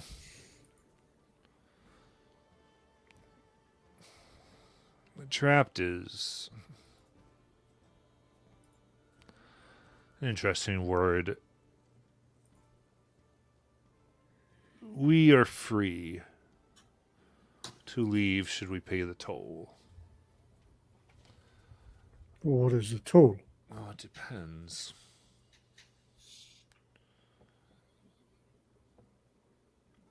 She has the right to call any of us to her table. But those of us who have not gotten picked are because we made ourselves useful around here. Should you leave without playing her game, you must give her what she wants.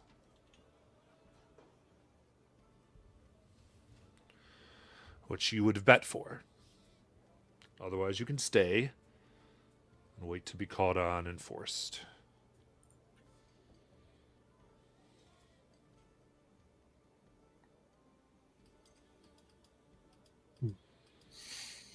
It's quite. You seem to be familiar with the laws of this realm. Tell me, are there any more? Two of them have proved very useful in our travels here so far: the law of recompense and the law of seeker safety. Is it possible other laws may help us in the tower? In the tower? No. That is a realm unto itself. Oh, so it's outside of even those laws then. Yeah. It's why you can only go willingly. She couldn't, for instance, when she calls us to her table, she can't force the tower on us. Or unless you broke a law, then she has sentenced people there.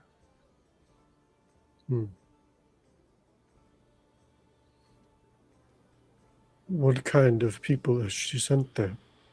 What Deal kind of breakers. creatures? All types. Deal breakers. And of course, there are those we don't know about. She has a secret game in which all types of creatures have been called into this realm.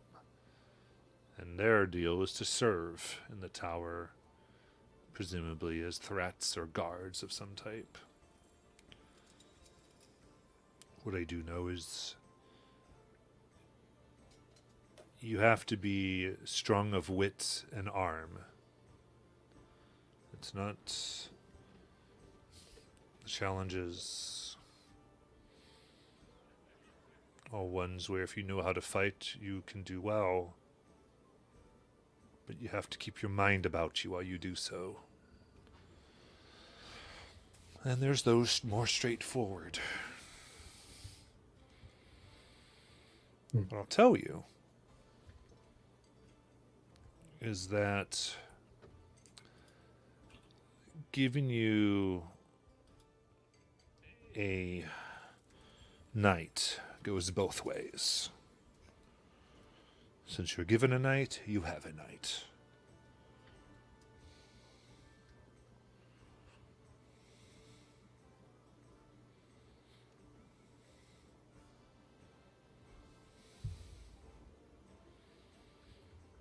I don't think I follow.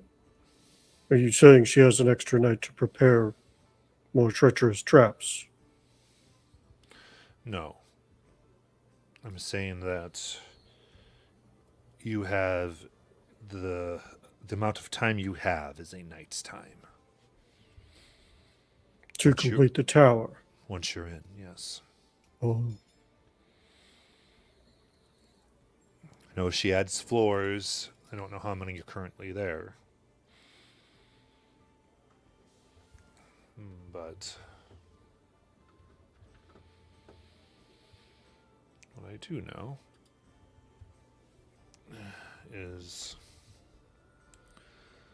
that will be the time you have. Take more time, and it's the same as failing. Good to know.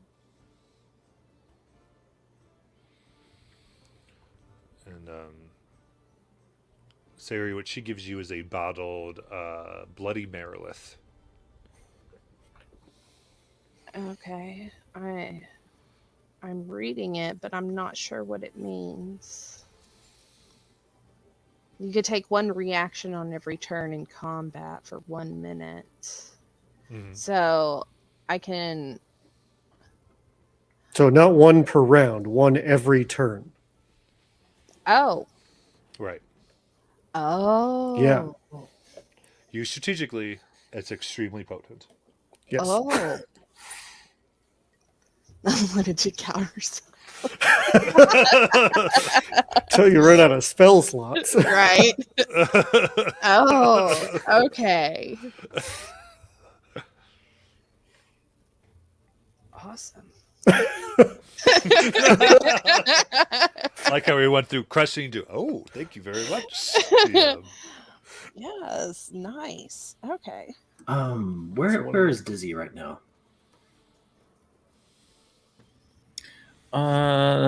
Dizzy would have gone to go speak to someone else that she might recognize in the crowd.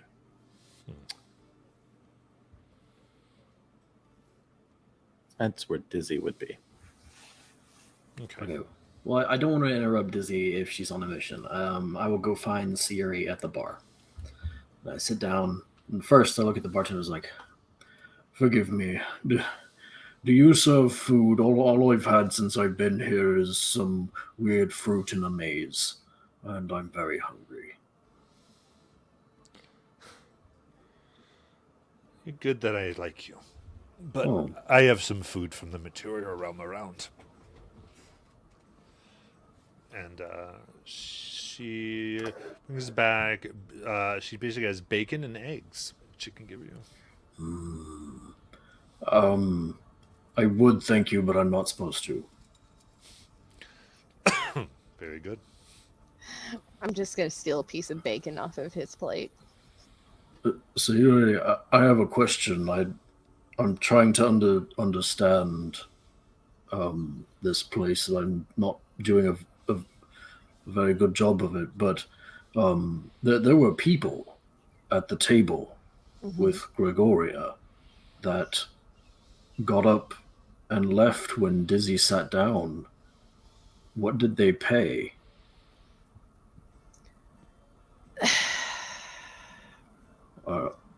It Did depends Dizzy on save them from paying to sit down at the table, or do they still have to come back? it depends on Gregoria's terms. Really, it also depends on if they'd already made a deal. It was a roundabout way of asking if they now owe Dizzy for saving them the payment to Gregoria.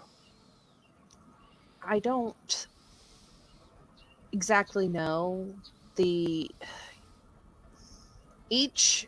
I don't put it. What are they called? They're not realm. They're realms. Like each area in the Feywild, Domains. each domain in the Feywild. Thank you. Has their own rules. I'm not from this domain. I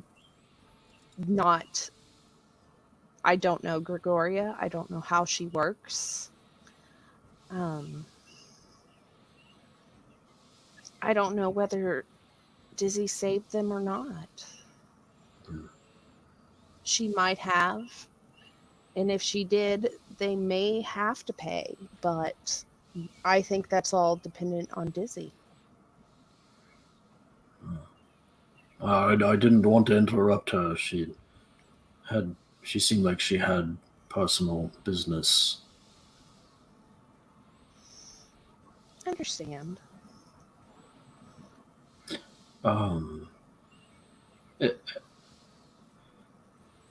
How loud is it in this tavern now? Just out of curiosity. I mean, there's like a nervous noise. It's quieter than it was, but there's still constant talking.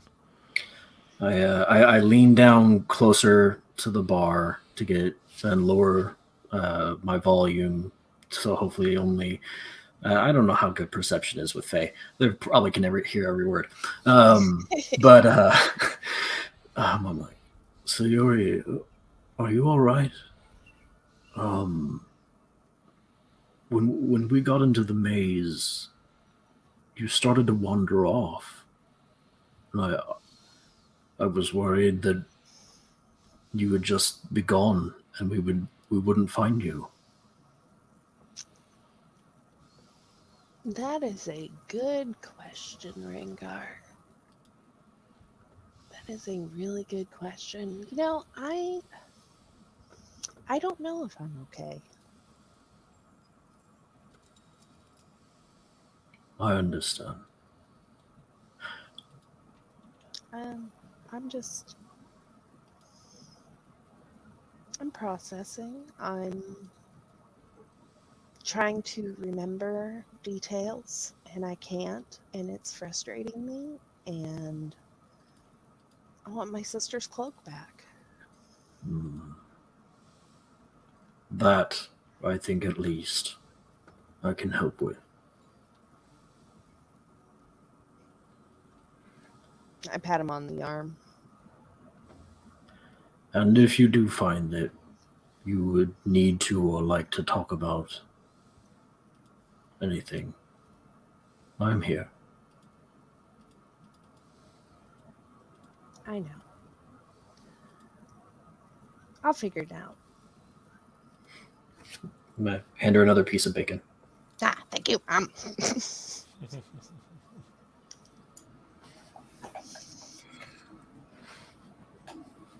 I'd like to make my way over to the crowd that got up from Gregoria's table. Okay. All right. They are sitting at a table together, and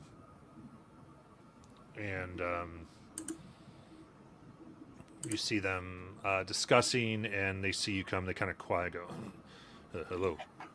They're very shy and like, say, nervous, almost skittish. Did we interrupt the game you guys had going on with Gregoria?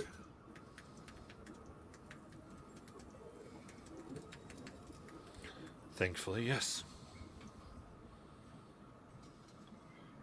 Well, what was she forcing you to put up as wager? We were getting there, but one speaks up, a man who's, you can see here almost, now that you look at him, looks like he's a tree, entirely of bark. Was, I was to give away my seeds. Perpetually? Forever, yes. My ability to have seeds, you see. She would be the owner of all the me's to come. And I'm sure something else.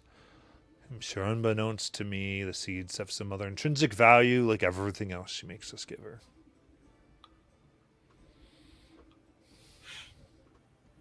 So does she cheat?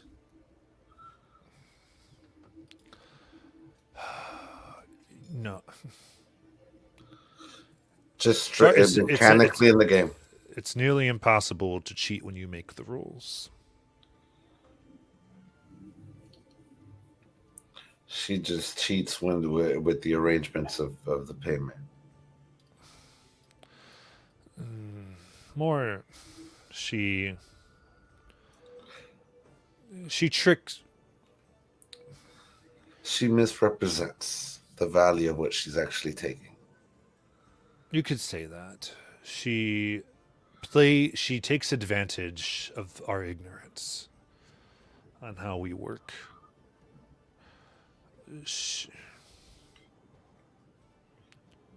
Would She must have bargained for that knowledge long ago. would you guys be keen on possibly deposing her? I see she has a crown. I mean, is she really the ruler? Oh, yes, you took the right, and it's hers. Deposing her is simply a matter of taking away that which. Here, you mean one could destroy her, I suppose, but we're not fighters. Most of our abilities have been taken. It's really about her giving it away at this point. Which the crown would do so, but only if one would take it up. The one it's been bequeathed to. Who's that? Well, your friend bargained for it just now. Was it hers to begin with? They look.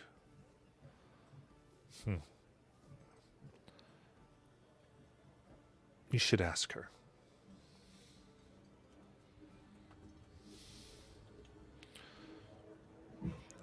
But it is in our interest that you make it out, so. I wouldn't ask. I will give you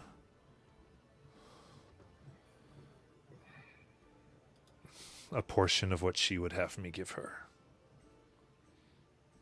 I think that's fair. So here, and he hands you seeds.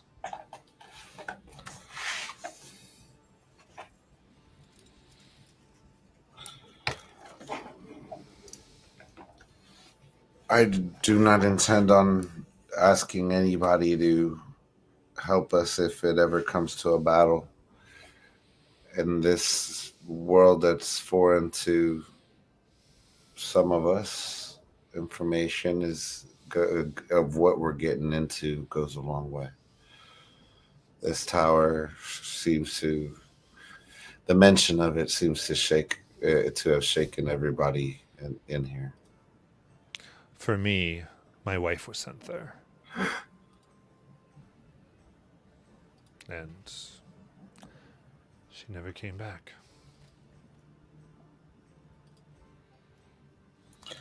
Sorry for your loss.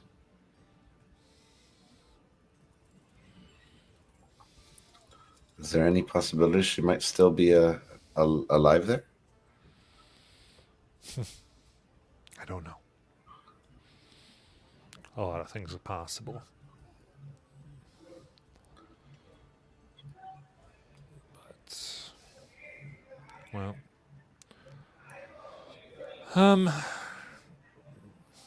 if you see a tree in there, say hi. Most of us are careful with hope. It used to fuel this domain. Hope and frivolity. But now that all that's gone, it can burn and rot just as easily as in power.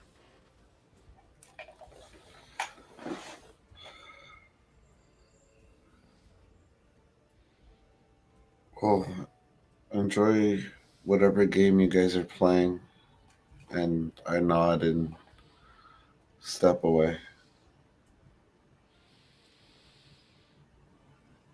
All right. And so you have 10 of those seeds.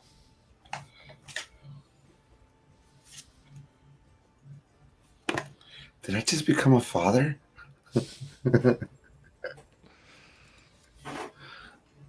Oh, I put in what they are. Yeah, I saw just. Surrogate father. Yes. All right. What else?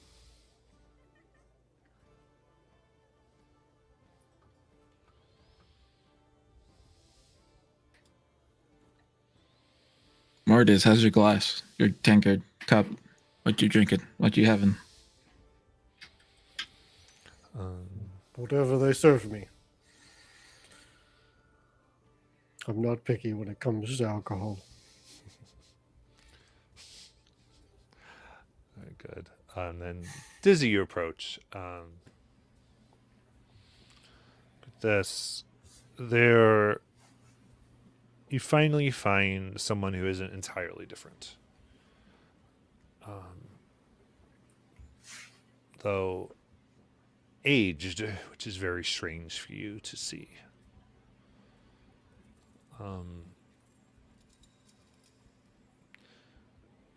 You see this, which usually would look like a child, born of a fey lily. You would see this hover. You'd see her hovering through the flowers, perpetually a young girl, always looking to be maybe 9 or 10. No bigger than what is now about the size of your thumb. But for bad jokes, let's just say index finger. And she flies. She no longer flies. She looks in her 40s. Sullen eyes. She's has about 10 empty flower tops, what look like apple blossoms that you can see mead has been emptied out of. She sits, just staying a little glassy-eyed, though enough to see you. Come back to die, Dizzy. Well, maybe. So, long time. Has it been?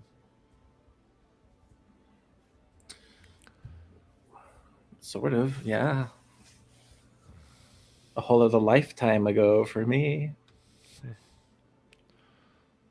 All depends how you see it, I guess. So, where's your flower area? The, Really? Where do you think, Dizzy? are If you had to guess, You're hiding it.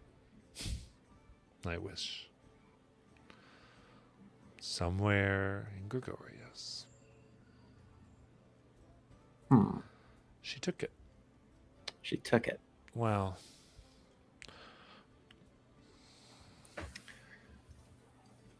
she won it, I suppose. But yes.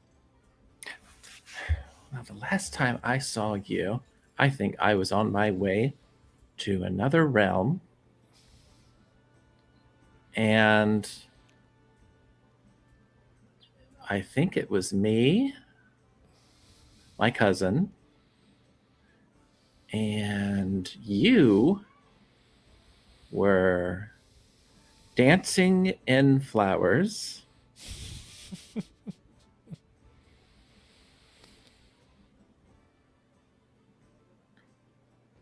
I was. So you think your cousin was there, huh? My memory's a little shot, but it's coming back to me. I could have been somebody else.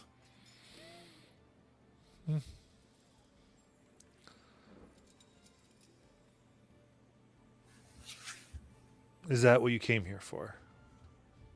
It would be, wouldn't it?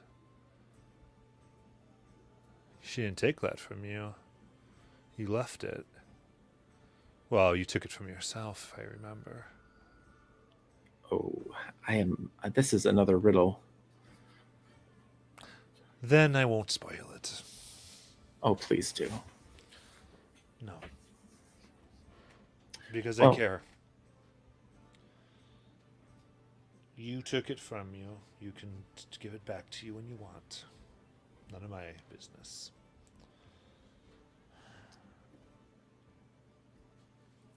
Uh, You really going in there?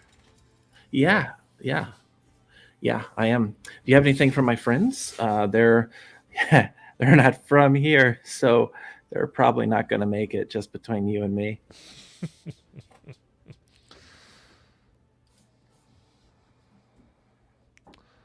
I might be able. I have an arrow. Okay, arrows are good.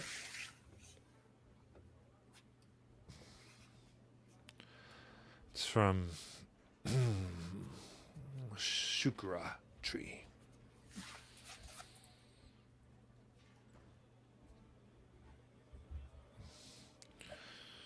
So, and actually, I have something. Well, your friend there, Which one? the Eladrin. Oh, yeah.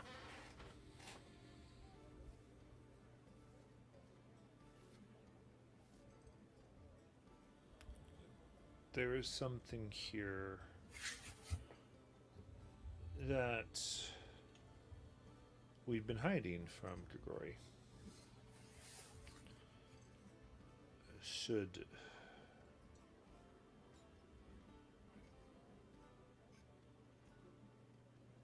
I think if she would agree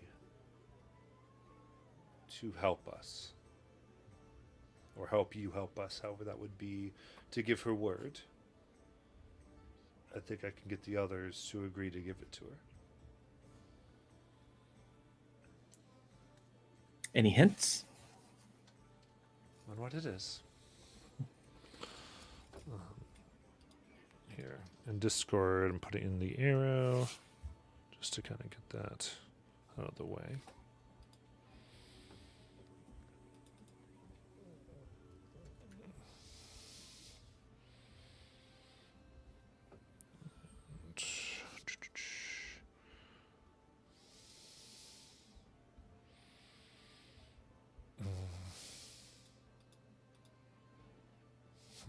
It's a bow. A bow. Oh, she likes bows. I think she'll like it. I'll go get her. I'll go make sure. I think she'll say yes.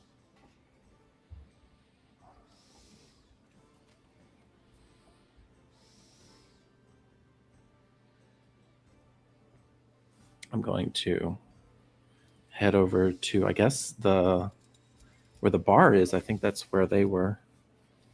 Yeah. So I come over and I say, Ringar, bye. So listen, I just spoke to an old friend of mine, and they have a deal for you. A magical bow. My ears twitch. Bow. Magical. What, Mhm. what do we have to give in return for this bow? Well, that's the thing, right? So, say, Mm-hmm. all you have to say is that you agree to help them, to help me help them. It's a little confusing, but as long as you agree, you get a bow. Help them do what? Oh, we just have to like get through the tower, overthrow Gregoria and all that stuff. But after that, That's it? yeah, that's it. That's So all. it's not like help them forever after receiving the bow? No. I'm down. Okay, come with me. All right. I follow Dizzy. All right. So, this is Say, and I believe you have an offer that you would like to make. We do. Oh, frankly, it's the key to your domain, Eladrin. The key to my domain. Mm-hmm. Okay. It's from here anyway. It's how one would get there. and Grigori has been after it, and we convinced her that we didn't have it. But it is an ancient artifact of your people. And was entrusted to us, and we wanted to keep it. But it is a bow. A recurve, to be precise. Recurve. Would I know what that is? I mean, it's a recurve bow, so yeah. Okay. Okay. How do I get it? Well, we all keep it, so if you swear to assist Dizzy here in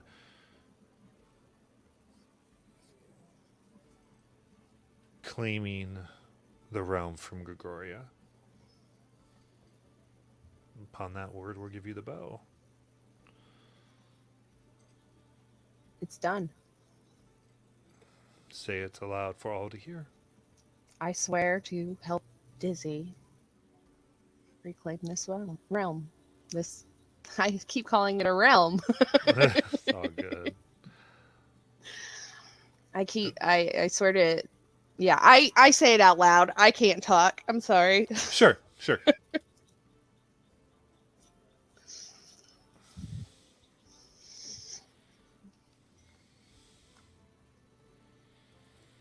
This isn't what I gave up, right? What, the bow? Yeah. No. Okay. Mystery continues. They kind of just smile.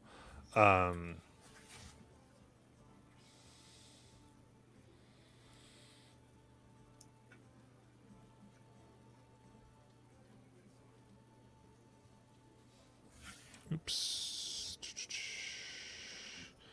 In that case, as you say that, there's a moment, and they all kind of nod, and they hum at the same note all at once. And they say together, winter solstice, midwinter, spring equinox, green grass, summer solstice, midsummer, shield meet, autumn equinox, high verstide, feast of the moon. The key of the Eladrin goes back to them. And there's a bow in your hand. It's green wood or apatite. And what season are you in? I'm in winter. Immediately it turns blue and frosts, matching your season.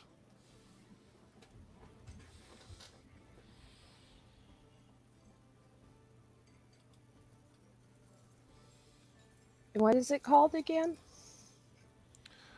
It's the Eladrin recurve.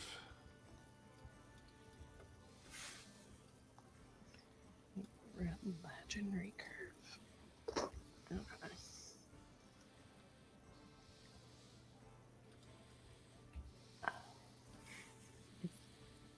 Okay. It's called Oklahoma because all 4 seasons can be in the same day. Yeah. Yeah. I just put it on in Okay. Discord. All right.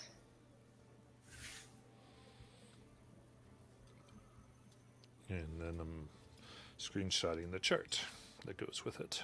Oh, thank you.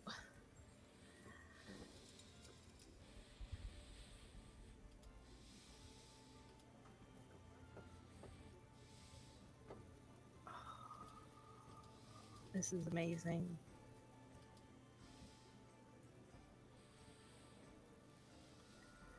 All right. Okay. And it's not in D&D Beyond, is it? No. Okay.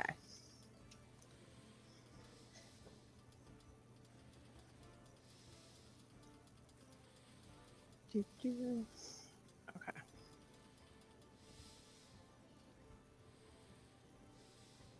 I nod. And I I pull my bow off and I look at it and I'm like, and I kind of toss it off to the side and I put that bow in its place. Nice.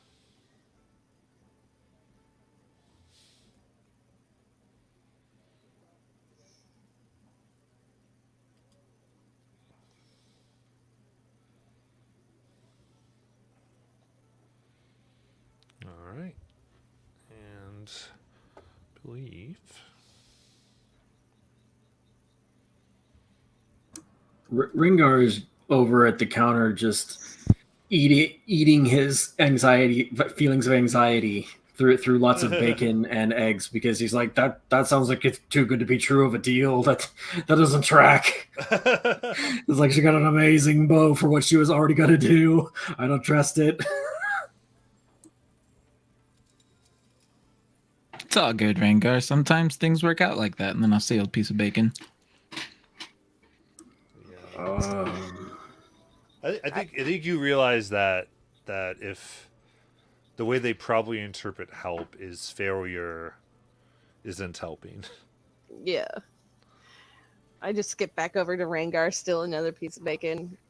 This It's is kind of a amazing. do or die trying type of deal. Yep. Speaking of failure, by the way, the centaur over there gave us some important information that we will only have one night to complete the tower. How long is a night in the Feywild? Siri? What? Um, I was too busy looking at my new bow. What? I would say it's interpreted. You have 8 hours. Yeah. That's a nice bow. It is. This will get me Matches home. too. Yeah, it'll get me home too. So, 8 hours of rest, and then 8 hours to complete a tower that we know nothing about. Did anyone here know more about this tower, or have all that have gone through it failed and are unable to disclose its secrets? That seems. It sounds like she uses it as a prison of sorts Oh, from time to time, though it sounds like there's an added element of a secret game so to. a prison, you said? Yeah, so those who don't hold their deals occasionally get sent there as punishment. It sounds like she also traps other creatures there as well through secret games and deals. And probably enlists them to participate in her trials. So, Well, if this tower holds prisoners and they have not been killed, perhaps we have allies in this tower. Can you say that one of them, the bartender? She goes. I've heard her with some of the agreements. The way out is to kill a participant. I see. So the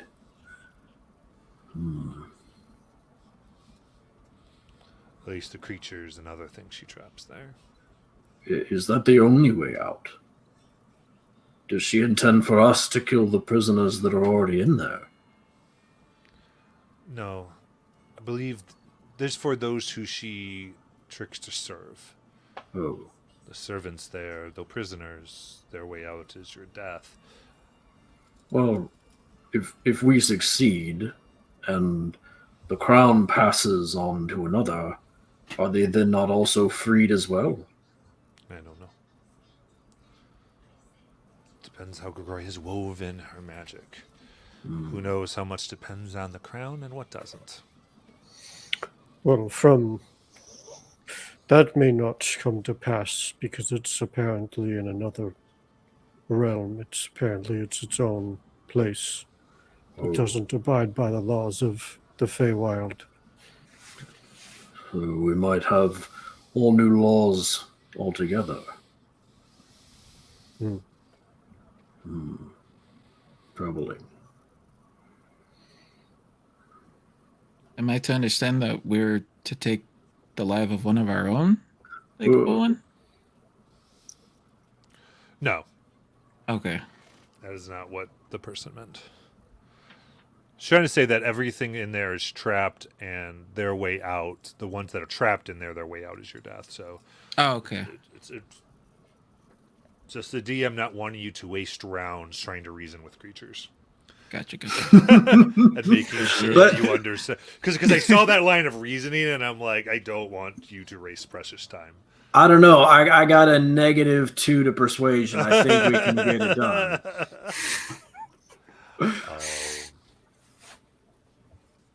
But I think there, let's go ahead and take our break and kind of making that look at some of your items. I believe we gave out all the items as far as that is concerned too. So I think we're good. Awesome. Thank you. Thank And y'all. we'll Thanks, chat. be back at 10. What that is, 51, I believe. Okay.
Hello, hello, hello.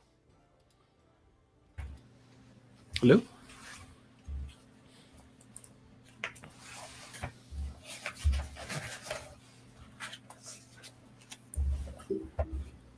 Hello, hello. How is it going?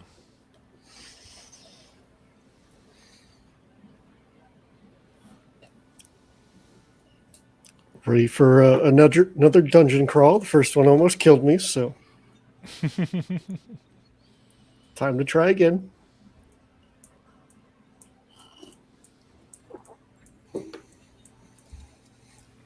I see our bard is ready with his epic guitar.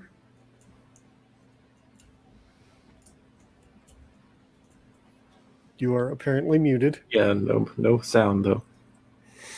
There we go. I said what doesn't kill you. In a nutshell. Very fun.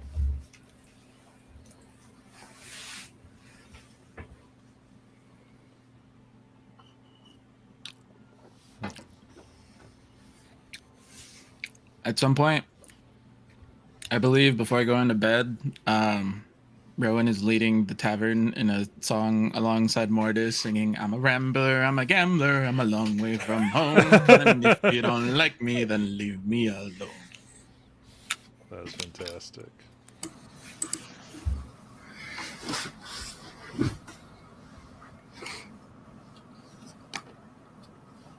I'm into it. I don't know the words, but I'm into it. That's the main part. That's all you need to know. I'll eat when I'm hungry. I'll drink when I'm dry. If the drinking don't kill me, I'll live till I die. Yes, yes, yes. That song sounds so familiar. Why do I recognize it? It's very popular. The Irish Rovers, Bob Dylan, I think, did something like it. Oh, because it's similar to. Yeah. Okay.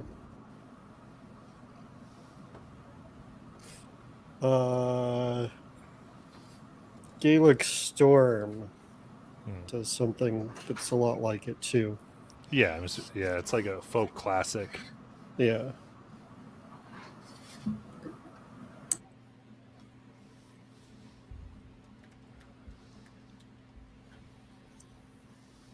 I'm just trying to figure out what two things I want to be proficient in when I wake up in the morning.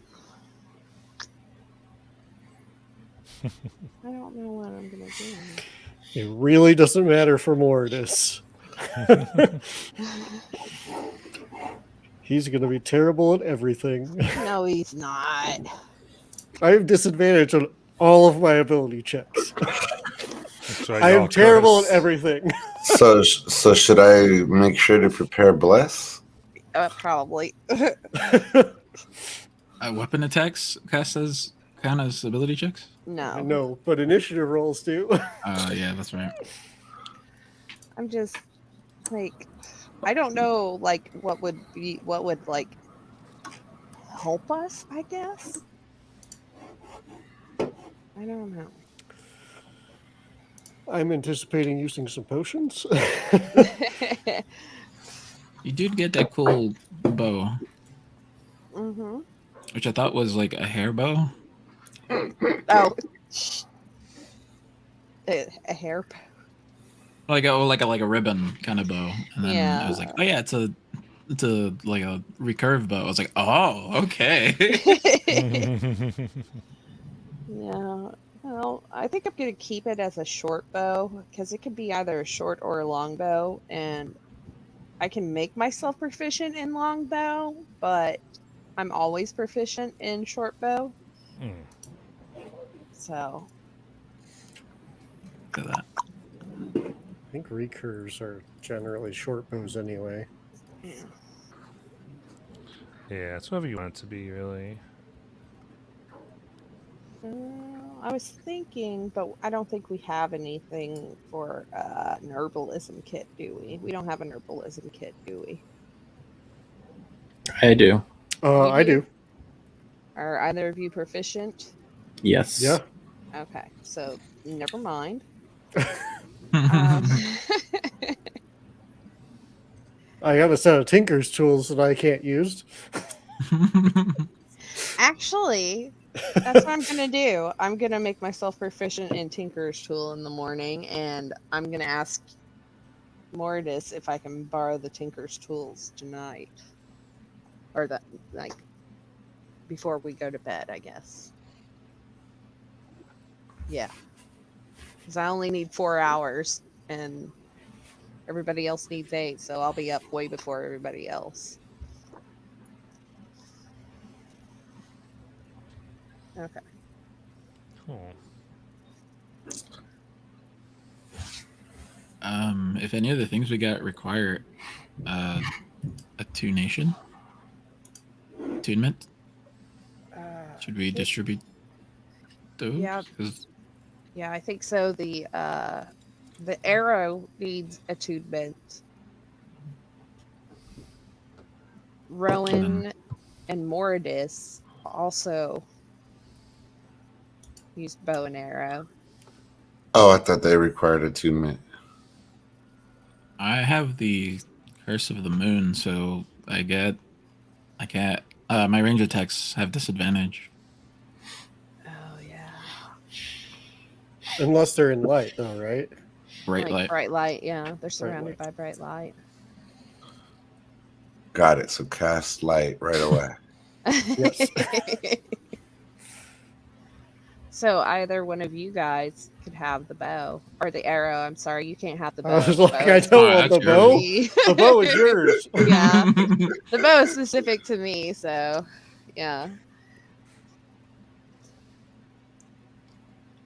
Mortis? Who has good reactions? I got silvery barbs. Yeah. Higher level, I think I get some cool stuff, but at this level, all I've got is deflect missiles. Yeah. Yeah. There we go. So, Rowan, do you want the potion to help with that? Oh, that's right. Yeah. Because Although- I only have 3 spell slots, so that's really not going to do me any good, especially because I'm usually a ranged fighter. Yeah. That would only have four silvery barbs. That reaction thing on a wizard like Enigma. Yeah. Oh, that's true. I don't know how many spell slots Enigma wants to burn on their reaction. Yeah. We could give it to. What about you, Dizzy? Hmm? Reactions? Reactions? Yeah, how are your reactions? Like what for your I'm trying to figure out who's gonna get this potion that gives a reaction every what was it? Every turn? Every turn? No. Although Like so that would mean like if I'm still a little confused on that. wait, I have a question because you can apply sneak attack to your reaction. Yes. Would that be to every reaction? Mm-hmm. Yeah. On a rogue, that is nuts. So if you get into a position where you can take multiple sneak attacks, we'd need to like fear them to get them to run away or something, so that you could get those. But I can do that with just face step. But I think that's only one person. Let me double check. Enigma's one or creature. Bobby's waiting. Just an FYI. Oh. Thank you. Yeah. Yeah, I can only target one person though. Welcome back. Thanks. Just want to make sure y'all can hear me. Yep. Oh yeah. Very well. Yep. Bobby, what reactions does Enigma have? Just a second.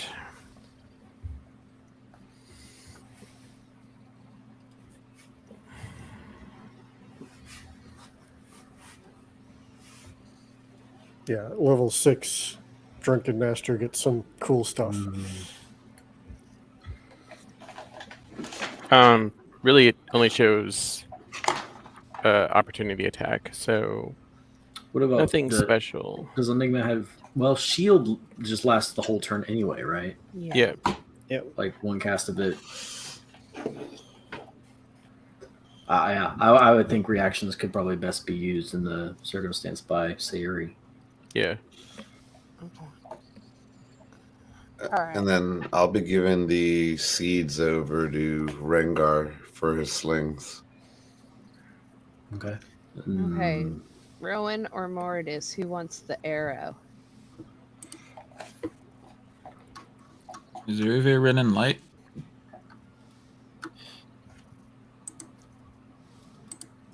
I mean, I run in light, I run in darkness, I run. Yes, I always got light prepared. I mean, if he doesn't, I'll be carrying a lantern. Is Because my ability to see in the dark is non-existent. Yeah, that's Same. Enigma also has dancing lights. I forget that we have players that don't have dark vision. Like that Twilight cleric would come handy with this party.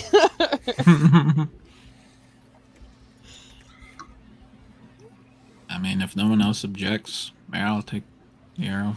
Okay. It's a pretty cool arrow. Oh, in the Discord. Yeah. It does require attunement. Oh, shukra. Fun fact: shukram is thank you in Arabic, I believe it was. Oh, That's cool. cool.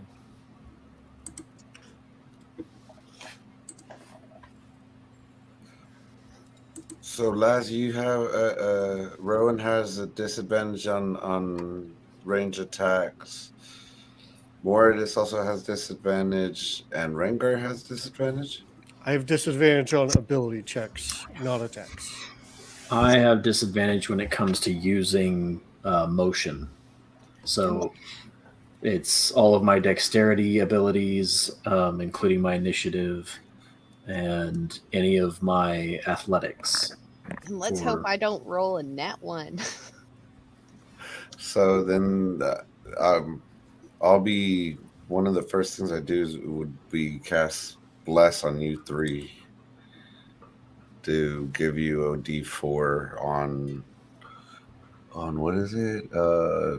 Saving throw or attack roll. Oh, it doesn't do ability checks. Right. That Right. yeah. All I think Guidance Uh, effects. Yeah. So ability you just let me know when you feel like your preparations are done. Okay. Sorry. We No, are I just- getting a long rest, right? Yes. I would Mortis, are you gonna let Sayuri use the Tinkerer's tools? Oh, yeah. Okay. Yeah. And I was gonna ask if after my long rest if I could try something. So Mortis fishes the Tinker's tools out of the bag of holding and gives them to you. Thank you. You just need 4 hours, right? Yeah. Then yes. Okay.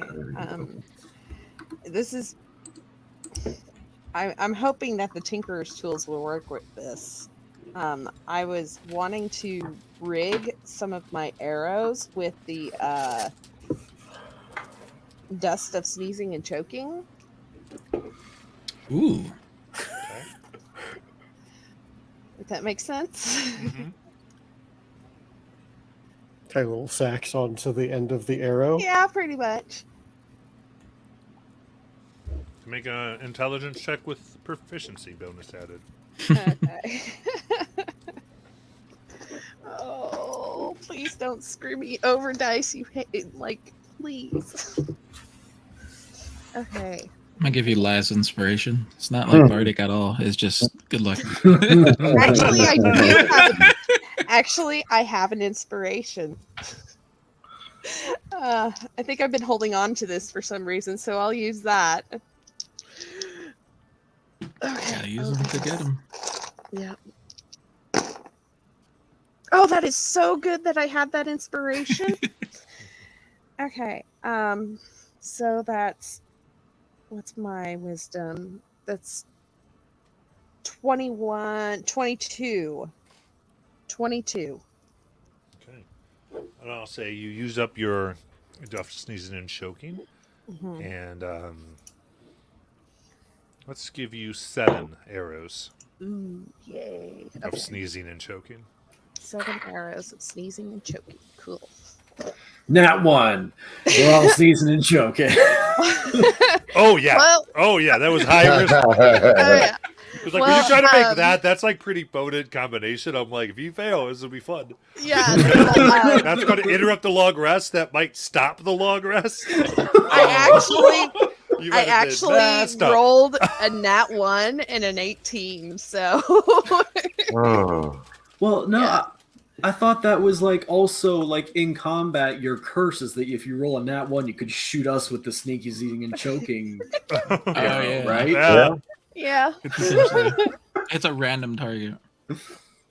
Oh yeah. It's oh. random. No. It's one of us. I like the odds. It's gonna be one of us every time. Yep. I become charmed by somebody, a random person, A random enemy. Oh, Random Mine hostile has creature. friendly fire. Yeah. Oh, Irvier's is friendly fire. That's what it I just was. get charmed, and I might That's right. attack you because I'm charmed by these people. Oh, this is gonna be so much fun.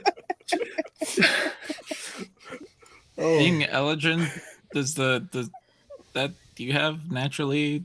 the I have against charm? advantage to avoid or in the charm condition, so I mean I will become charmed by them, but I can roll with advantage to become uncharmed by them. Oh, Oh, I okay. don't- Oh, I don't- wait. What if I do protection from evil and good, and that'll actually keep you from being charmed? That will not prevent the No. curse, unfortunately. Oh. It's a okay. curse. Like if I roll a nat 1, I am immediately charmed. I don't. Okay. There's no saving roll. You gotta defeat this. Hello. Does our bard have counter charm yet? Not yet. Getting there. Thought I'd check. Just in But case. that's all I wanted to do. Yeah, Enigma's good. Yep, I'm good. I think I'm as good as I'm gonna get.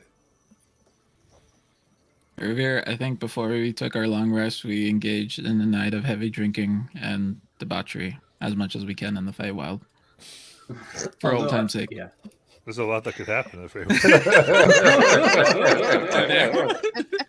I do have a question. It's a tavern, so this is a long shot. Are there any darts that I could add to? Swipe. Yeah.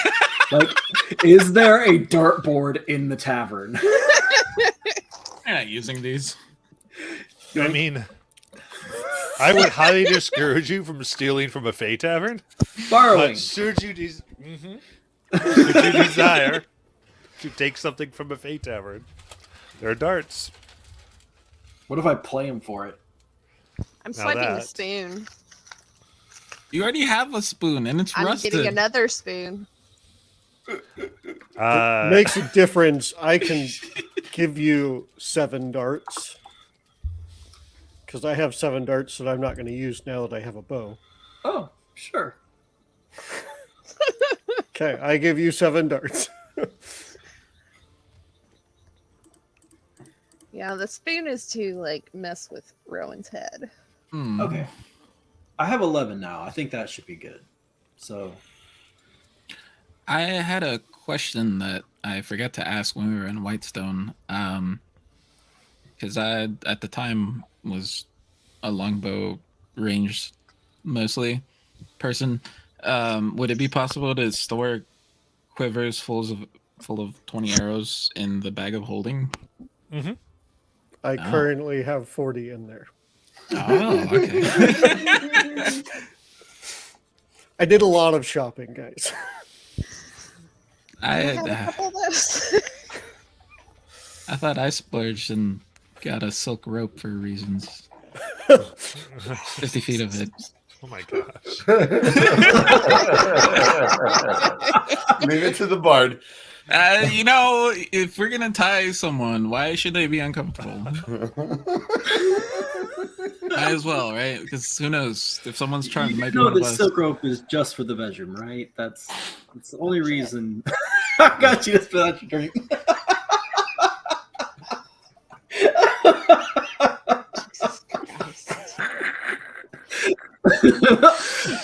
Rengar's good to go. Ready. So 10 psychic damage. Just no.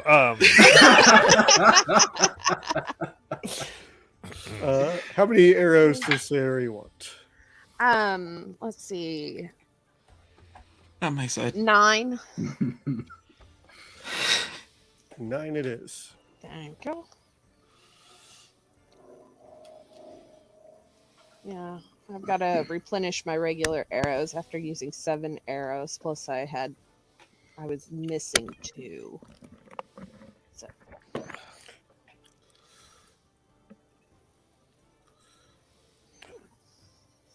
Hey, Yo, Mortis, Sorry, go on. did you clear out Devin's bag completely? don't think No. I don't know how the useful they'll things- be, but there was 160 pistol bullets from Exandria in there. Oh, I returned those. I did return Okay. to Percy. Now they're ball bearings. Percy. There you go. Lord Percival de Rolo. I made sure that I knew that.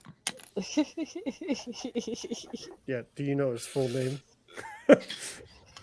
No, not off. I think the didn't think only so. person that knows his full name is Taliesin Jaffe. Does he? Yeah. Oh yeah. Oh yeah. Oh, I'm sure yeah. he does. I He see said Percy. Matt it so. does too? He said it so many times in Frederick campaign 1. von Musel something or other. On Yeah. Musil Klosowski Something or de another. Rolo. Oh, that's not as long as I thought. Frederickstein von Musil Klosowski de Rolo III. Yeah. You awaken. That was the dream, is trying to pronounce his name. The whole dream was just trying to figure it out. Sorry. You awaken. There's the light in here is red as you are laying on what seems to be a hard crystalline floor. You look around and it's about 100 feet from where you are. It's like a crystal wall goes up and up at a curve and then ends, and then continues about another 100 to 200 feet away as you're encased in some type of crystalline prism. In the center is a large stone tower, windowless, and a door.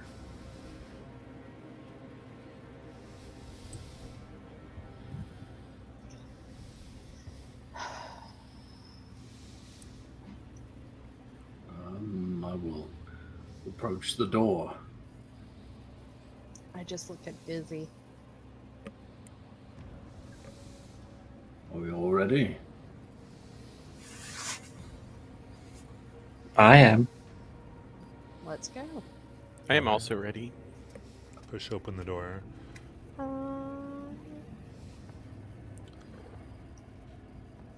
And there is a pedestal in the center of the room with a plaque written in common.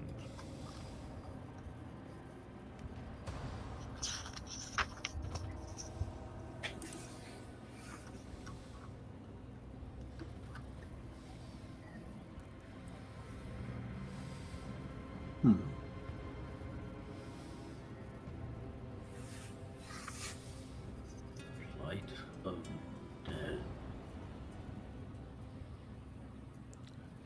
As Rengar utters the words, the lights go out. Oh dear.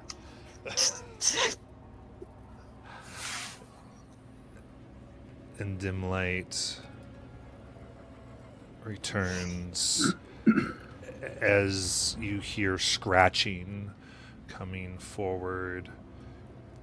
Robed and bandaged forms pop out of the stone, moving tiles, and look at you.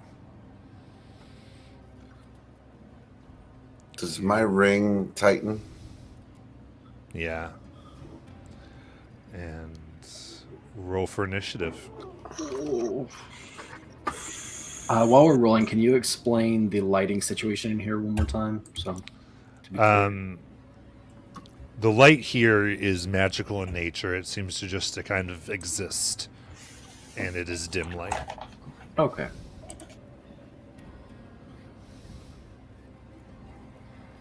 Okay.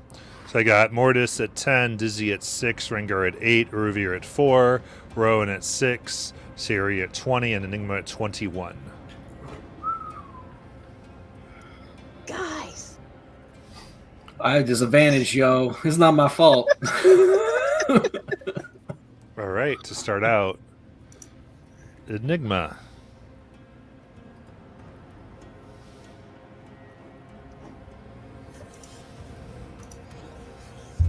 I'm going to cast Mage Armor on myself because I haven't done that yet. Okay. Anything else? And that's it.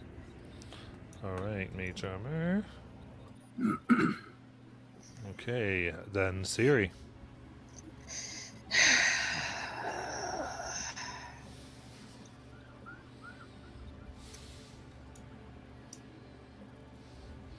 As a reminder, as always, we've got the overhead and the side shot. I guess I'm going to aim at the one. Which one should I aim? The one closest to me, I guess. With my bow and arrow. Okay. And I'm gonna try and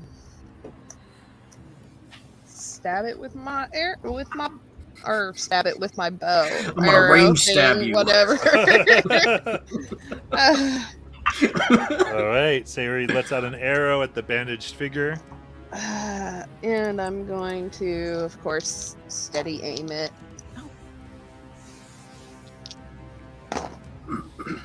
That is, I got double 18s. Ooh. So that's 18 plus 6 plus 1, right? Because that's a plus 1 on my. So I'm sure that hits, right? Yep, that hits, yep. Okay.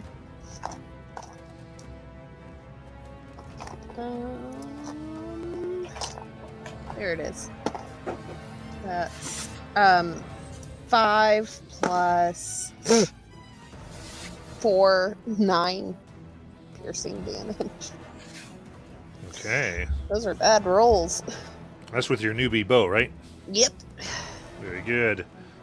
All right. So, moving out from the ground, rising up, almost melting out of the stone, next to Uruvir, you see a rotting corpse. And it goes to attack. It's an 18 to hit. That's my AC. That will be 3 bludgeoning damage. Now, the one that Sayuri attacked is going to go ahead and move on up to her.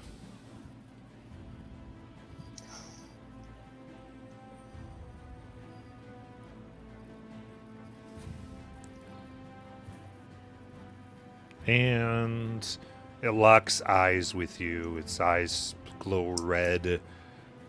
And it brings back all the fear of never seeing your sister again, of failing. I need you to make a wisdom saving throw.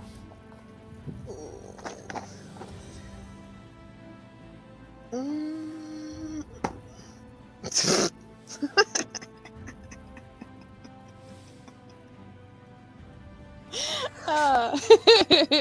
That's an 8.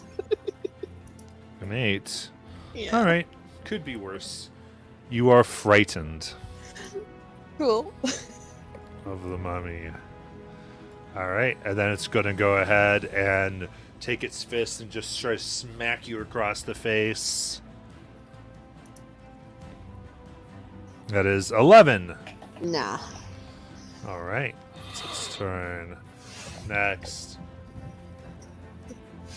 Another a corpse of rotting flesh comes up right behind Rengar. And it's going to attack.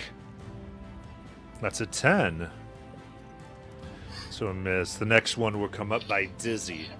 The same thing. Just moves up just super fast, striking Dizzy across the face for a dirty 20. That'll do it. It's going to be 4 bludgeoning damage. And Mordis, it's your turn. I'm going to roll around to the other side of the one attacking Sayuri All right. and start beating away. Just do this with my quarterstaff, I guess. That's going to be terrible. 12. 12 hits. 12 hits. Oh, well, that's good. It's slow moving. For 7 damage. All right. And you just have regular fists, right? Yes. All right. So it seems resistant as you're attacking. Okay.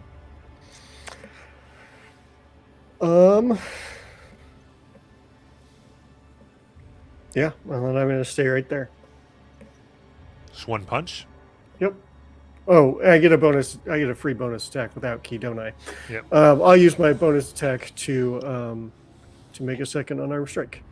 So that is a 15. Yep, that hits. For 7 damage. Very nice. All And right. that's going to be it. You got it. All right. Then the mummy in the corner will look at Dizzy with its glare and force you to make a wisdom saving throw. Okay. That's a dirty 20. All right. There's a strange confidence that you have now. You have to beat this, and the fears of not, you just will not let cloud your judgment as it approaches and attempts to smack you senseless for 17. That'll hit. Okay. That is 13 bludgeoning. Oof. And do you have that staff attuned? I do. 10 necrotic, I believe, doubled to 20. That's right. I am now down.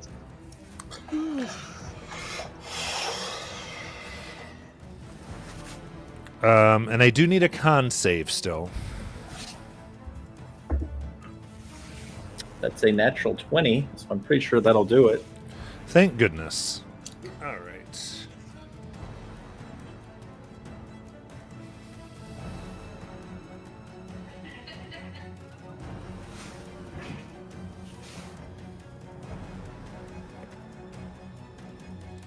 Yeah.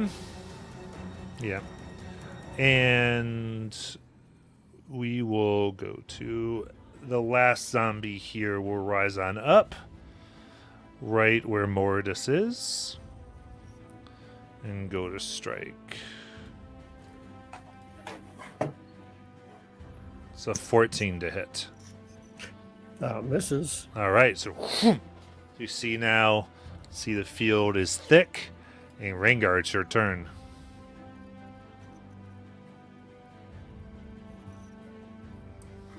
The one that popped up right next to me took a swing. I stepped back and took my spear to counter and try and stab it in the face with my spear. That is a 21 to hit. That hits. And This is where the undead corpse is, right?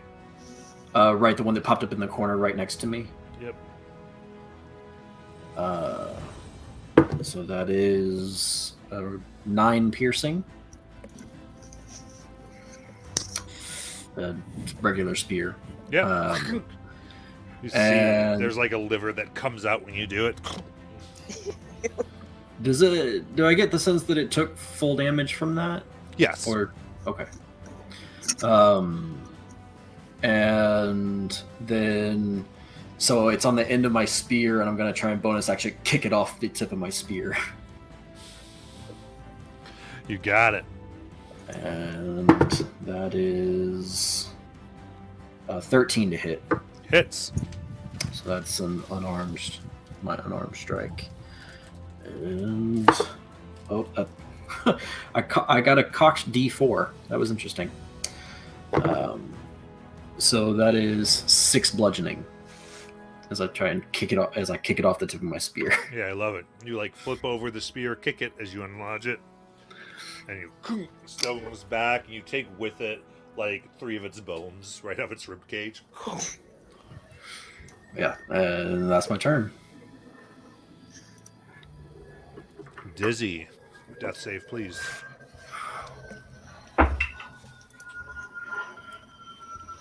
What do I add to that?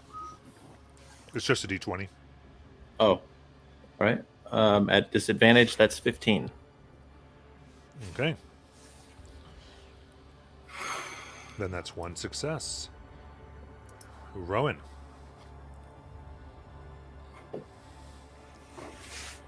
All right, with the little vision the Rowan sees, he's gonna see, I guess, Dizzy just kind of drop, and he's just gonna start shouting, "Dizzy, get up! You can't let her win. You're stronger than this." And he'll cast Healing Word at level 2, Okay. and she'll heal for. Come here, you.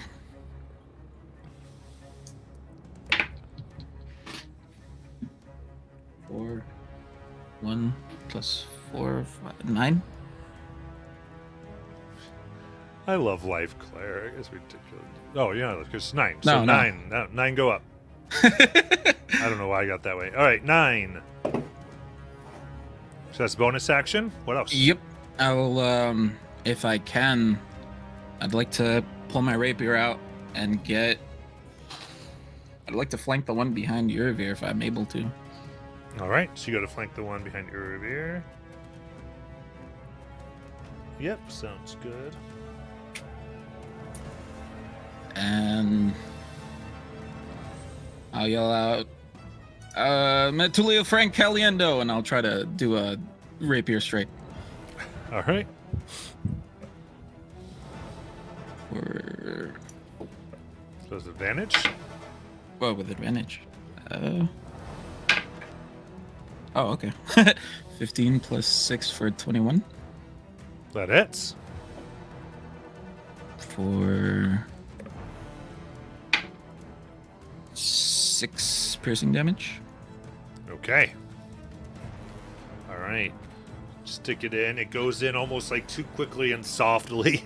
Comes Ew. out gross. All right. And then Urvir.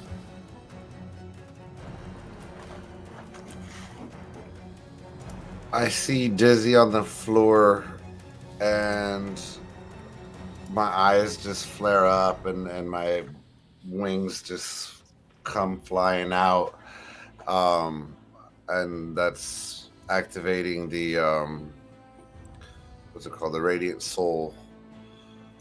Okay. And I look at the there's two there with her, right? Correct. With Dizzy. two creatures, yeah. Yeah. So I'll attack the one with the red base with if I pull up the right screen, with Sacred Flame.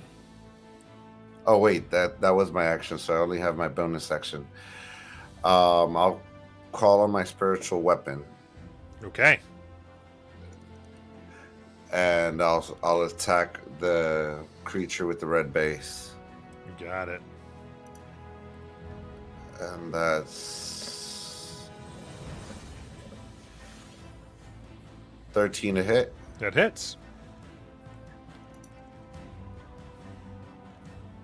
It takes 7 force damage. I can't add my no. That's only on my attack. That'll end my turn. All right. Then Enigma.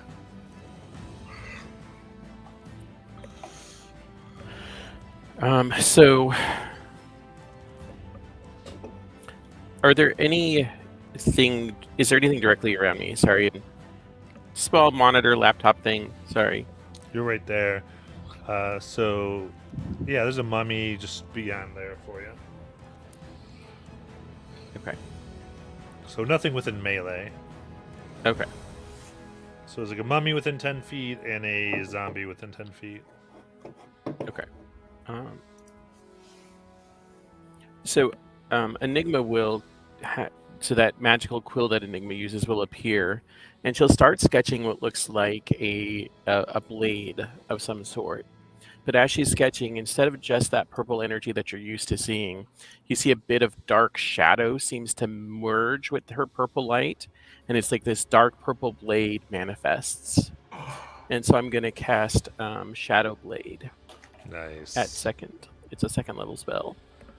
All right. And so that's the bonus action. And then I'll move move up to melee range with the mummy you said that was near me. Yep. Right there. And so this is a melee weapon attack.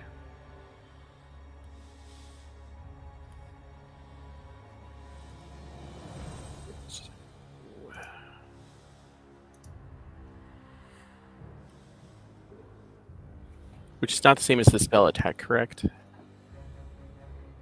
Correct. It's a melee weapon. It's Okay. Yeah. I believe it's finesse, so it can use strength or dex. Dex, yeah. So, I'm just gonna... And you said we're in dim light, right? Yeah. Okay. So it says that in dim light I have an advantage.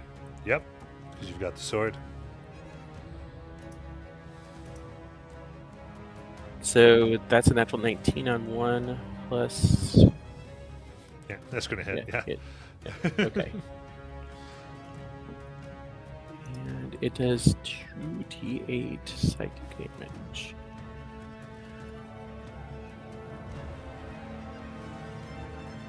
So 12. Nice. Okay, you take that.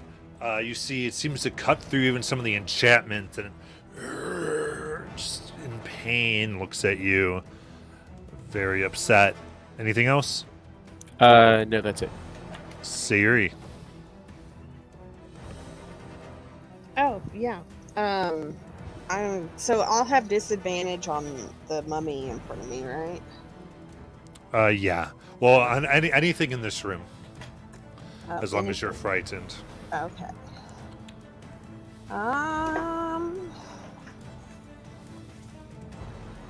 You know what? I will just go ahead and mind sliver it. That's an intelligence 13 save. Okay. 2. Cool. That is. It's 1. 1 damage. 1 damage. 1 damage. See, it's like this tinge of energy goes from your mind, like ting. Like, It's just. I mean, it does hurt. There's like a slash. It's not like it's a little. But Ah. That was so wasteful. It's okay. it's okay. It's fine. And I guess I'll bonus action disengage. Yeah, I'll bonus action disengage and move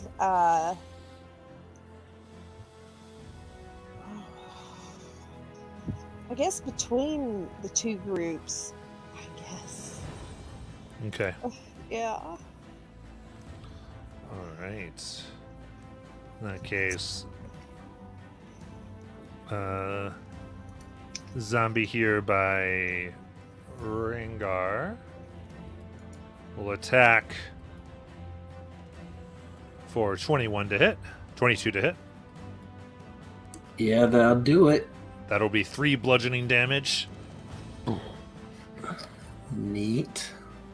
Now, yeah, the mummy looks next to it, sees Enigma, and we use its glare. So you go ahead and make a wisdom saving throw. This brings up the fears of never finding your inventor or their killer. It's 15. 15 saves. Good to go. And then it's going to swing with its fist for 19. That hits. Okay. Ooh. That is 9 bludgeoning damage.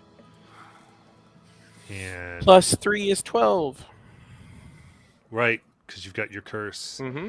And then this is all 1 damage hit, so you don't take it again, but you don't Okay. add that again to this, but it's an additional 9 necrotic. And then I need a Constitution saving throw. It was 21 total, right? Yeah. 12 and 9. Okay. Con save.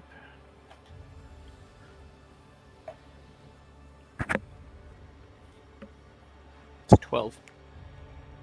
That saves. Nice. With that, our next zombie here will strike out at Urvir. Tries to lumber into you for an 11 to hit. Miss. Misses. And next, I think this one. Hey, Matt, I've Yeah. got to roll a con save for the spell, too. Oh, yep.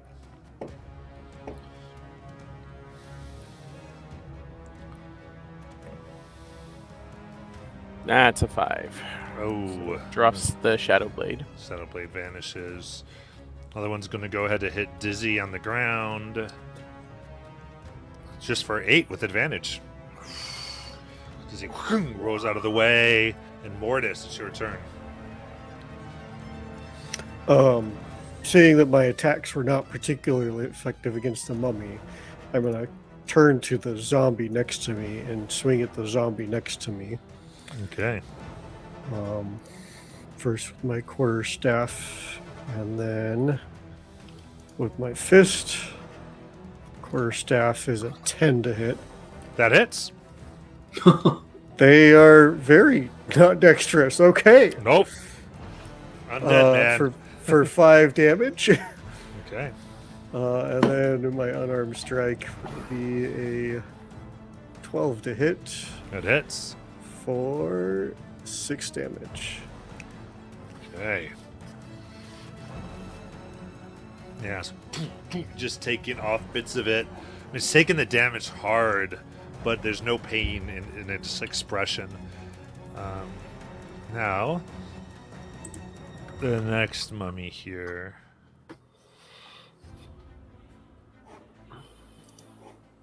Will. Oops, my bad.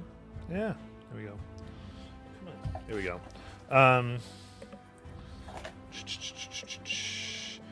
It's going to turn to Sayuri. And it's going to try to do the glare on you, so go ahead and make the wisdom save. Again? Mm-hmm. Oh man, I'm not rolling well today. Oh, okay, so that's good. I think that's an 18.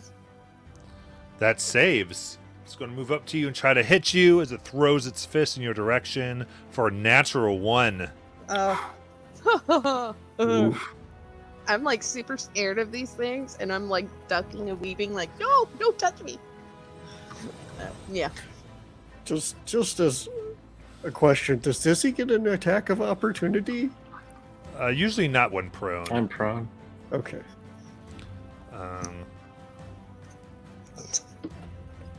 And then, Good to know. yep. Got our last zombie here. I believe is going to go ahead and make its hit against Mordis. For an 8 to hit, which misses. So Rengar. All right. Mordis, you got your turn, right? Yes. Okay, perfect. Yeah. Then Rengar. Okay. Yeah, I'm gonna rear back with the spear again, and 14 to hit. And that's a zombie there. Yes, Yeah. hits. And so that is that is good. 4 piercing damage. Nice. And then I stick the spear in the ground. I reach into my pouch. I pull out a dart between my fingers and I focus my key into it. And I turn and I throw it into Enigma's leg. And Enigma gets where is it? 7 points of healing.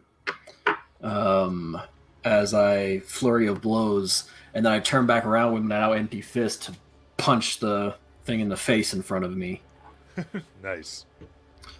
And that's not great. No, that's an 8. Hits. An 8 hits? What? That is All its right. AC. Its AC is 8. Gosh. For 4 bludgeoning. Okay.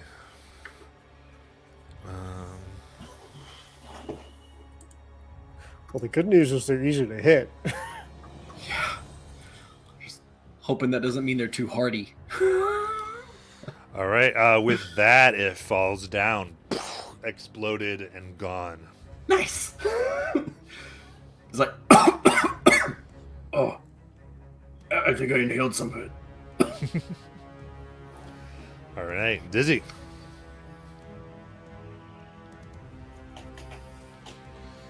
I'll stand up Okay. and take a swing at this one next to me. Okay. Go to zombie. It's a 10. 10 will hit. That's 6 bludgeoning and 5 necrotic. Okay. In that case, how do you want to kill it? I just swipe at its head and it falls off. Yeah. As soon as it hits, the head just kind of rots away under the necrotic energy. And actually, nope. 5 necrotic, 11. Okay. And as it does so, it kind of like stops for a second and reforms and just is like almost this headless thing now. It's just alive. As the magic seems, whatever's animated seems to not let it go.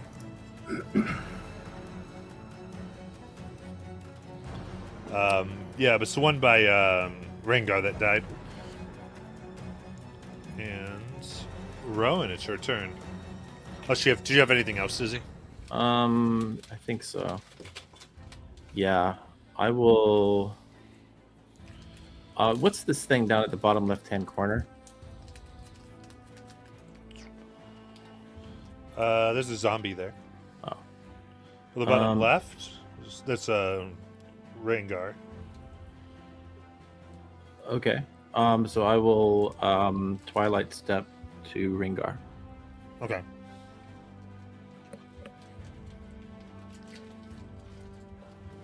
Right, Dizzy goes to Rengar. And Rowan, it's your turn. All right. Let me see. Rowan's still rapier out. He's gonna attempt to finish off this undead dickweed and go for another rapier strike. For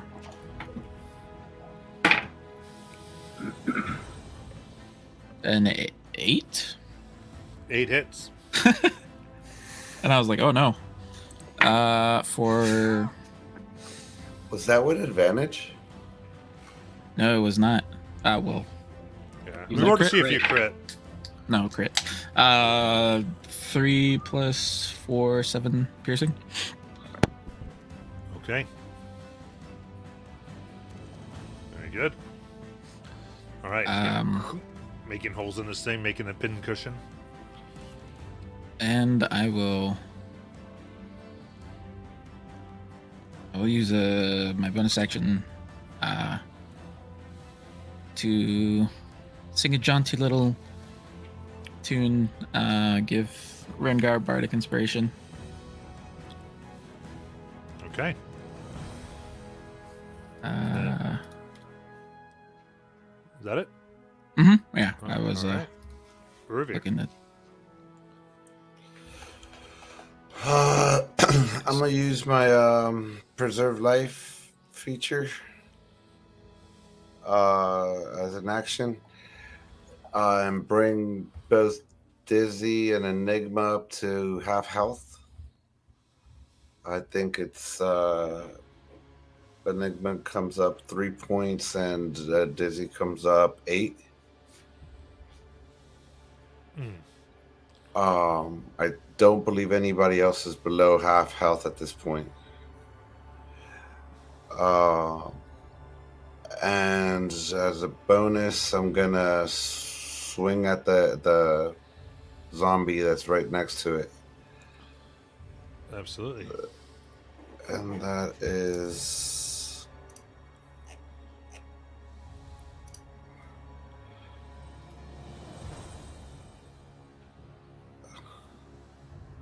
16 to hit. Yep, that hits. Roll your damage. Am I still within 30 feet of him? I believe so, yes. 'Cause I'm supposed to be next to Ringar. Yeah. So Okay. Dizzy's right next to Rengar, and then you're still 30 feet of Revere. Okay. And that's 30 force damage. I'm sorry, 13. 13.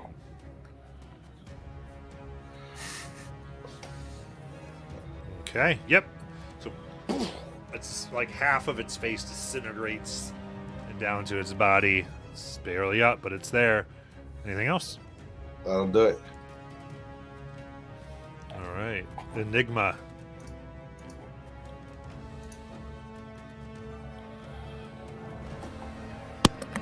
Okay.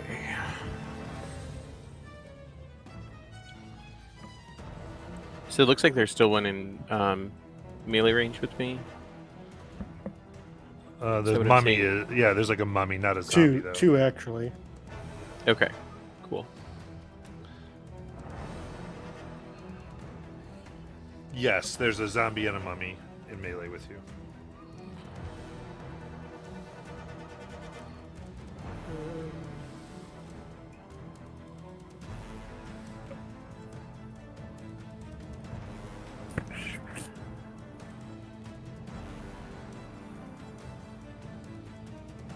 I'm gonna cast mirror image on myself.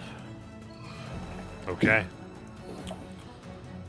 Very good. Anything else? No, that's it for now. Siri.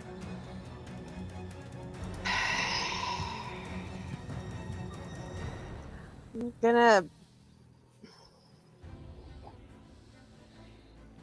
gonna pull out my.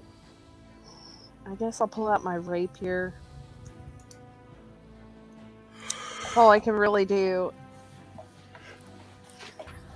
And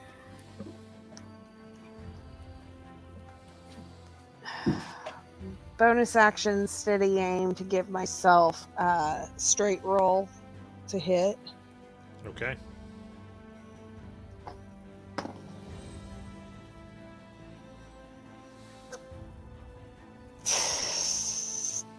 And that's a 12.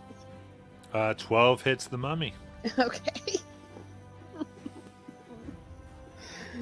Alright. Where's my D8? There it is. 9 piercing. All right. Now it is resistant to the rapier's damage. Yeah. All right. I just. Yeah. Very good. All right. And we got a zombie here that I believe is just Celestial Sword. Yeah. It's going to move up to Uruvir. And it won't flank. They really don't know enough to flank. Unless it was in a straight line, which it's not. And just going to go take a swipe. 7. Miss. And then, let's see here. The mummy in the corner is going to look at Rengar and force Rengar to make a wisdom save. Who fears for his temple that they will perish without him. Who knows what the changing minds are doing? Did it get out? Dirty 20. All right, that makes it. It's going to go ahead and try to hit Mortis for a 19. 19 will hit. All right. At the mummy. That's, yeah, the mummy hits Mortis. 19 for 10 bludgeoning damage. And 11 necrotic. Jeez. And I need a Constitution saving throw. Scared. That is a 9. Okay. There's a mouse on the floor, and you start hopping on the. All right, so it hits you. Your flesh degrades. It actually starts to rot off and falls off, revealing like the under membranes. And it just it's almost like skin's dripping off of Moridus, and you are unable to regain hit points. Ooh. That mummy rot, though.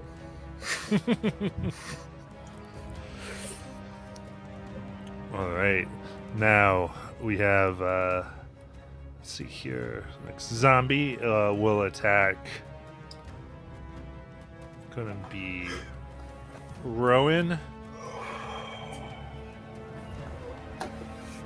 Mm-hmm. For 9, which will miss. And then Mortis, it's your turn.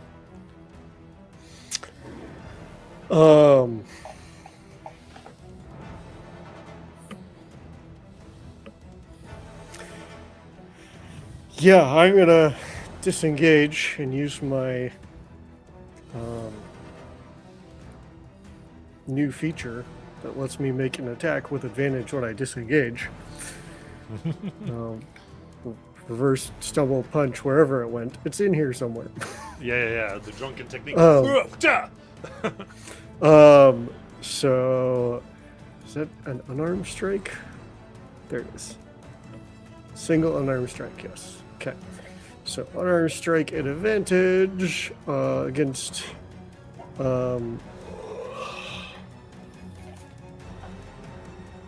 Which one? I'm gonna make it against the mummy. Okay.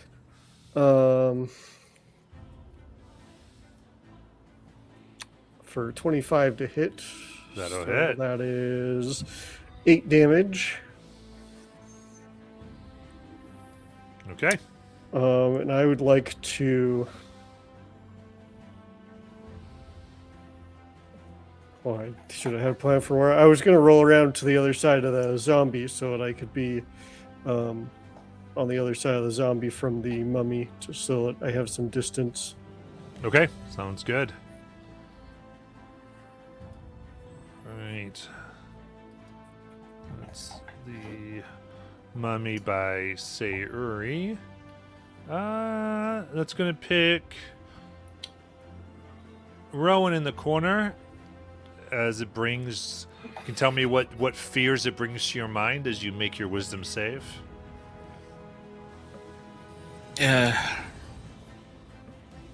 He starts fearing he'll never find his mother's loot. And it'll be lost forever. All right. Make the save.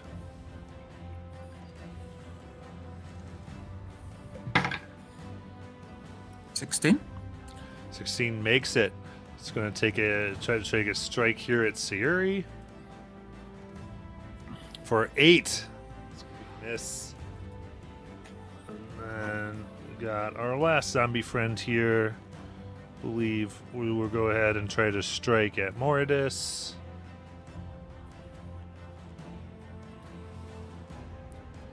$18 to hit Yeah, that hits. for 3 bludgeoning damage. And Ringard, is your turn. Okay, the thing that I just took out in the corner, what was that? The zombie. That was a zombie. And where's the closest? Which one of those? Like, I think I see 3 there. Which one is a zombie? So the 2 to your left with that is zombie, and then there's a zombie between Mortis and Enigma. I see. Okay. Can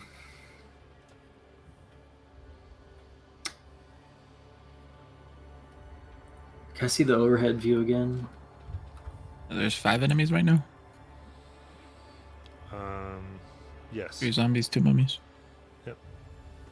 Okay. Man. Alright, I'm going to the zombie that's right next to Mordis. Is that it's kind of in between spaces? Is it? I'm wondering if I can get within 5 feet of that zombie and the mummy next to Sayuri if I'm flanking with Sayuri. Like, can I still hit the zombie if I'm flanking with Sayuri? Is my question.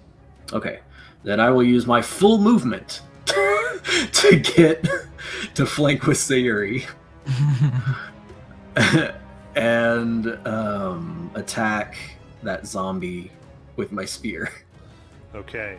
Sayuri, you are no longer frightened, by the way. Nice. So you attack the mummy with your spear? Right, the one next to Mortis. Okay, so... The zombie. Right, so you're not flanking for this attack. You're going to the zombie. Okay. Right, I'm flanking for Sayuri in the future. Yep. So I'm attacking the zombie and with my spear. And that's a 15 to hit. That hits. And that is 9 piercing. All right, just give me a sec.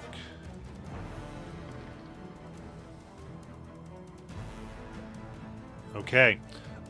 So you make a strike.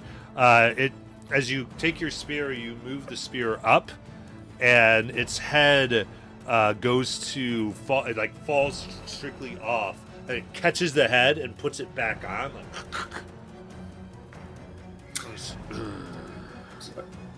No, don't do that. And I try to kick that one too, just like I did the other one.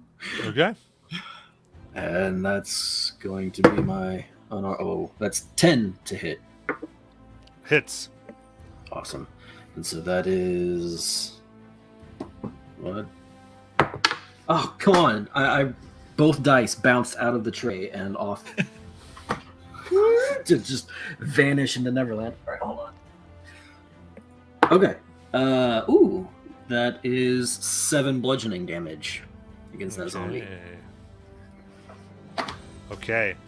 You strike this thing and it like splits in half. And it stays there for a second, and then the two hands grasp each other over and pull the halves together. You see it kind of rewinding. Well, that's annoying. Yeah, that's my turn. All right. Dizzy. Okay, I will go ahead and cast Scorching Ray. Okay. And I guess there are 3 zombies. Mm-hmm. If you want to do the 3 zombies, you may. Sure. First one is a nat 20. Ooh. Second one is, I'm pretty sure, going to hit. I rolled it a 17. Yeah. I rolled a 12 on that, plus... Yep. Okay. So the first one is a crit. So that will be...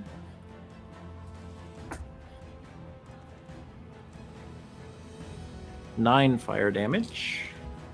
Okay. Yeah, that one explodes into flames and is slain. Okay. Second one takes 11 fire damage. That one lights on fire and it's able to put itself out and be fine. Are they resistant? No. Okay. Seems to be something about the magic that has made them, makes them very hard to kill. Okay. And the other one is 5 fire damage. That one too, it looks like it's like the flesh comes off of because of the flames, and the skeleton behind it like reaches down, grabs the flesh, puts the flames out, and like puts the flesh back on. That one's died like 3 times now. We cannot kill that fucker. Ugh. All right. Sorry, no one did die. Never mind. Okay. So yeah, that will be my turn for now. Okay.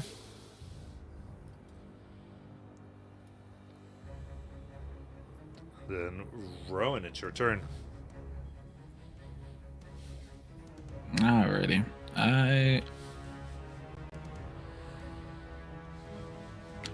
That is another zombie next to Urvir. Yes. And I'm in the corner.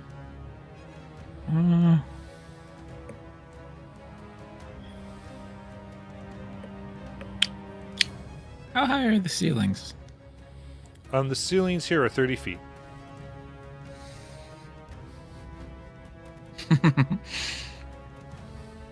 I'll forgo that.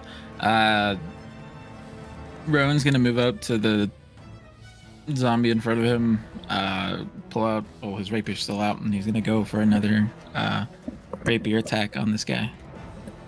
Okay. Yeah, we'll make you flanking. Oh. 12 12 hits. for a total of 7 and 4, total of 11 piercing. That will kill it. Cool. All right, it is slain. God damn it, stay down. And then that'll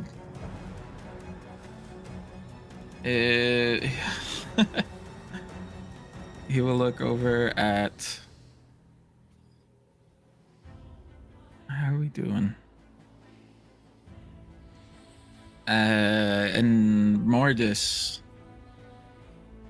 And he'll start singing. If you could just stay up, things would be better. And give him bardic inspiration. Nice. Love it. We can Revere. leave this town and run forever. There you go.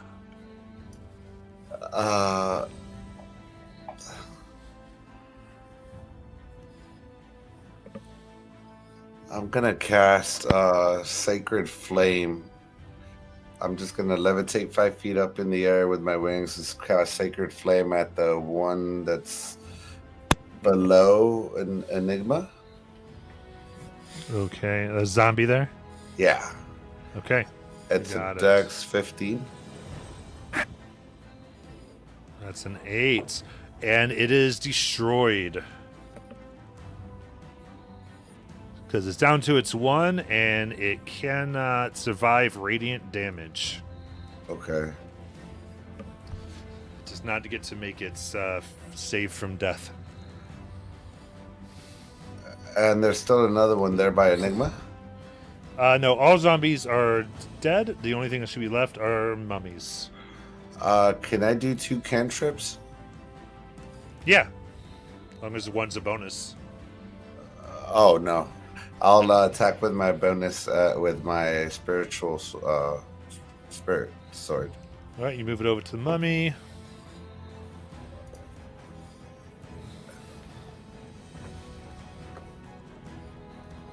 Uh, 17 to hit. That hits. And 12 force damage. Okay. And that'll end my turn. All right, Enigma. So Enigma is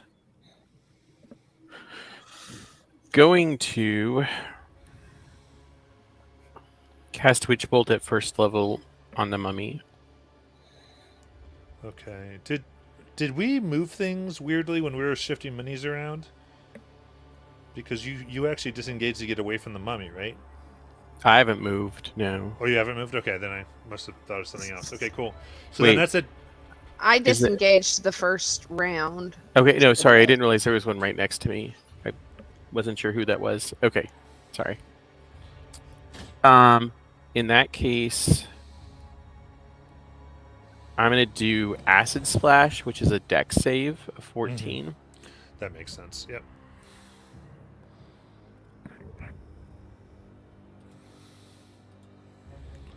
Okay.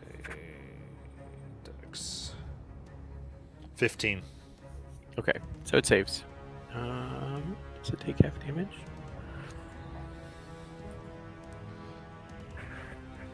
Nope. Okay, I think so.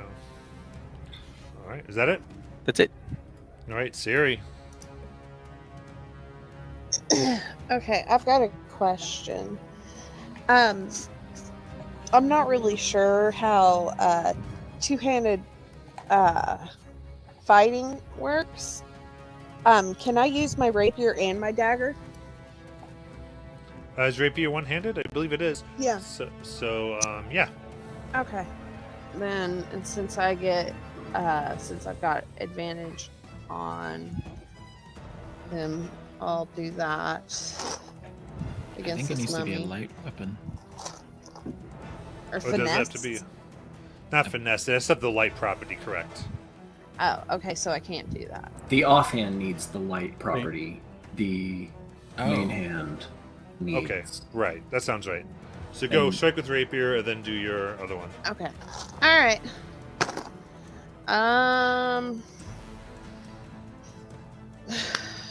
22 with the rapier.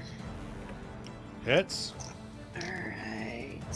You get your sneak attack here.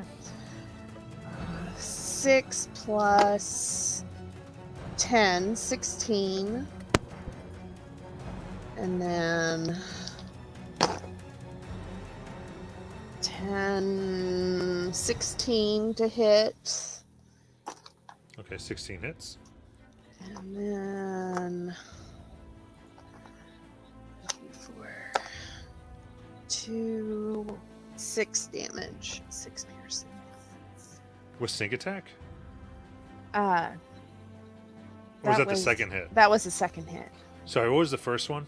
Oh, shoot. Was it 16? I think that's where I got 16, confused. Yeah, 16 Yeah. was the 16. That would be why I got confused. So 8. Yes. And then the second one did how much? 6 damage. Okay. Okay. See it moving. You're cutting through some of this loose, dry rags on it, trying to find flesh, unable to, but it's doing some damage. All right. Anything else? That I used in my bow action, so that's it. All right. Let's see here. It's going to try to do its gaze or glare at Urvir.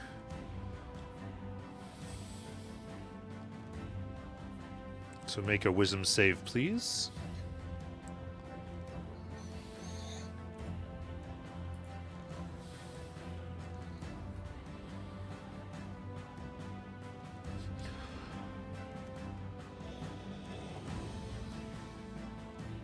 $25. 25. You're good to go. Then it's going to try to punch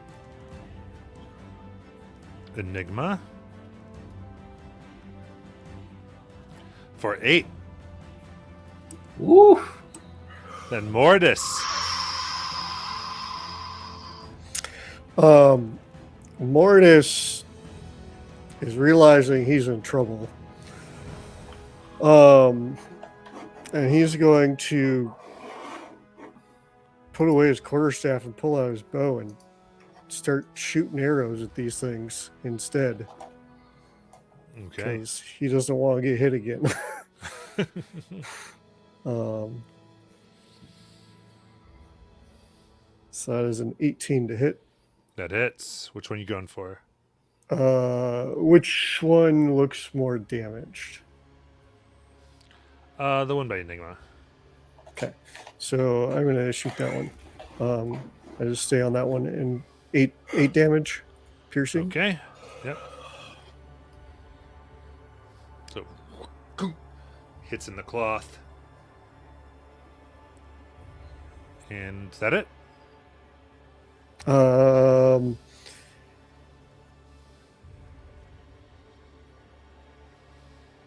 Yes. All right. Yeah.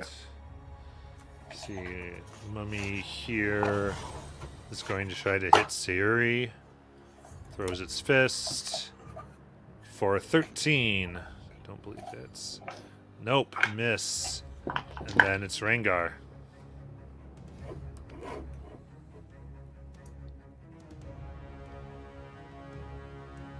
You're muted, Rengar.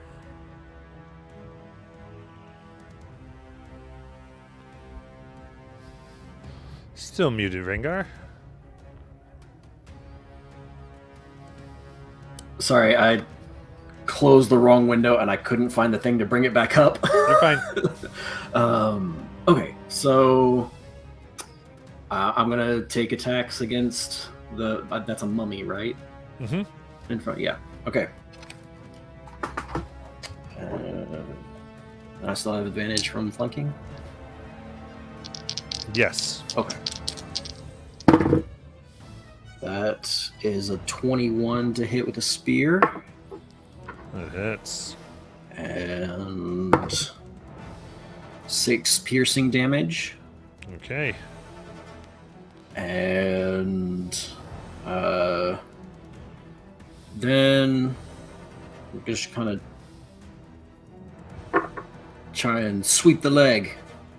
It's not a trip attack. I'm just trying to kick it in the side Yeah. of the knee. Yes, you once you try to get down and Yeah. So bonus action. That is a 14 to hit. that hits. And that is 7 bludgeoning. Okay. All right, so you're hitting again. You feel like it's like it has all this padding that's resisting your blows. So you're doing your damage, and we're off to Dizzy.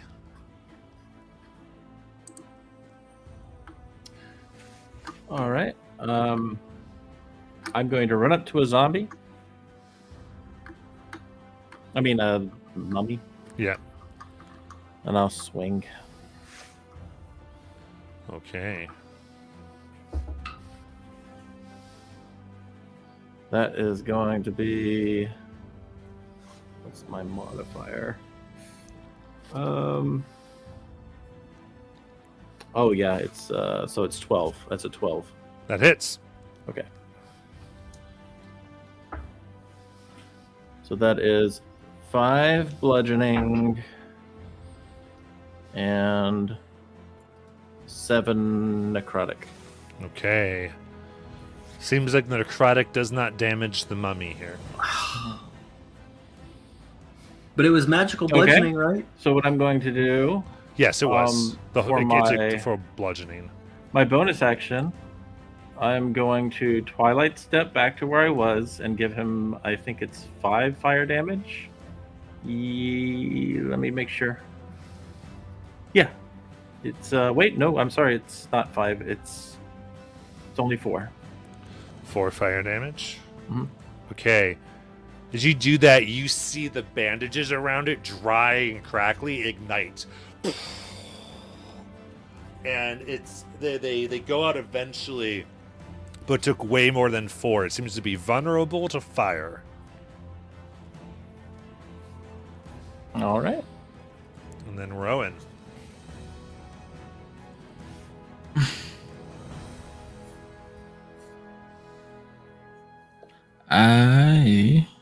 Let me see.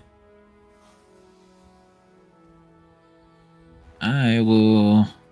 You got that one right there. Okay. Rapier out. I'll move in on this mummy. All right. You can't. I'm not flanking with anyone, am I? Nope. Yeah. I'll just do a straight roll attack. Got The rapier. Try to come in and try to finish this thing off. Oh. Well, it's a 19 on the roll without the plus. I'm sure that hits. Yep, that hits. And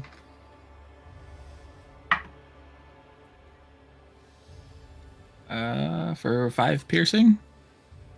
Okay. And that'll do it for me. Sounds good.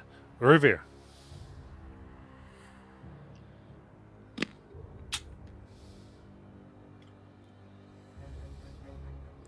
You're muted, you Urvir.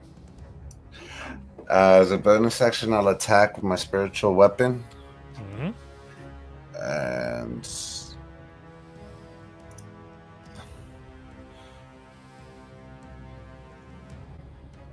uh, 11 to hit. That just hits. And it takes 12 force damage. Oh yeah, it does. It's looking bad. Explodes. Some of the bandages move aside. Now you see the mummified remains within the bandages. And I'll target the other mummy with a with Sacred Flame, Dex 15.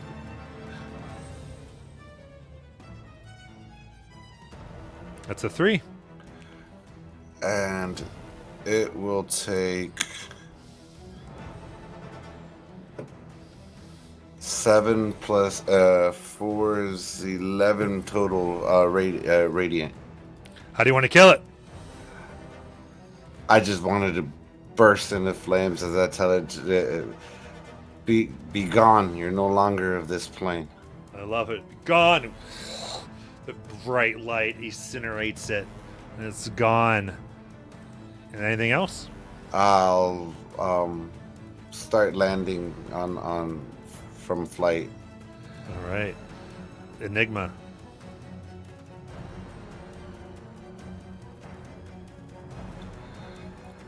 So, Enigma is going to.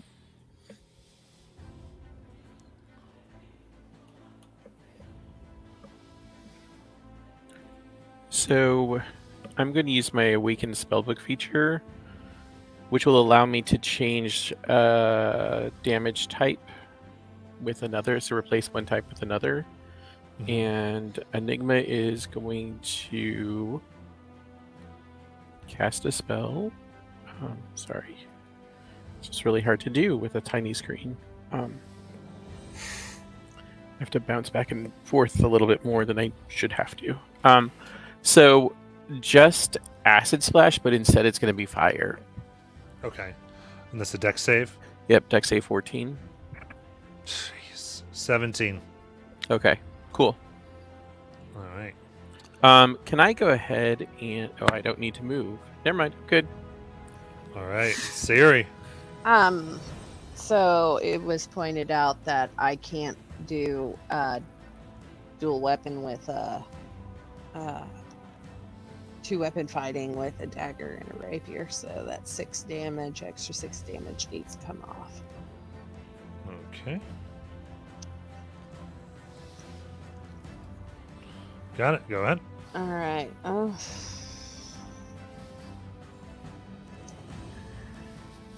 Okay, I've got a question. If I face step, that doesn't use movement, right? Could I? Correct. Okay. Well, never mind, because that's a bonus action. Yeah, but it and- uses yeah, bonus, never which is mind, what you yeah. need to do what you want to do. Yeah, but that's fine. But the advantage, even if you bonus action disengaged, your regular attack here would be you'd be able to use your magical bow as opposed to a Yeah. regular dagger. It's up to you but that's your options. Oh. Okay. You still get sneak attack because you have people next to it. That's true. Okay, so I will do that. I will bonus action disengage, but I will use my bow this time instead. Yep, you get a few feet back and strike with your bow. All right.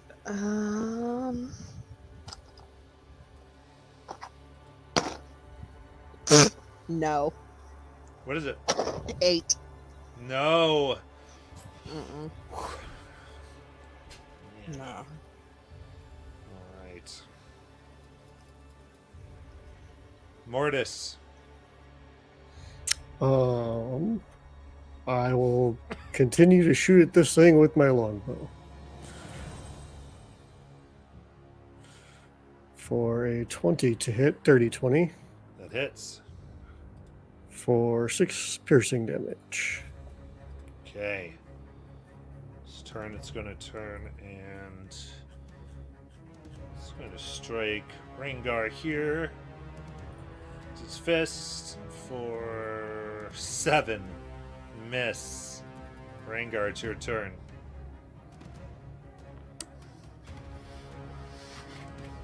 Just because I think it, yeah. Is it an action to light a torch? I Or believe maybe a s- bonus action to light a torch? I think it's use object free action to light the torch, I believe. Oh, okay. I think it's just use object interaction to light a torch. Then, so attack, I'm going to spear. I don't have advantage anymore. Yeah. But a torch only deals 1 fire damage. Right. So, but that'll be at the end because it doesn't use an action or a bonus action. I can just light a torch, right, and hold it up. Yeah, that's fine. Okay. So a spear is going to be a 15 to hit Hits. and 5 points of piercing damage. Bonus action, we're just going to try and put my foot in its sternum, keep it off balance. That's another 15. And so Hits. bludgeoning is another 5 bludgeoning. And then I'm going to light I'm gonna stick the spear in the ground, whip out a torch, and the flint for the torch I keep right here under the stub of the left arm, so I can put the torch in there, pull it out, and strike the torch, and that's how I light my torches. And then I lean back, I hold up the torch between Moritus and this mummy. I say, "Your flask!" All right. Sounds good. Dizzy, it's your turn. Okay.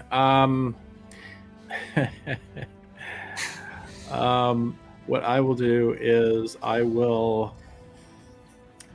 not gonna use a spell, so I'm gonna run up to within about, we'll say, 10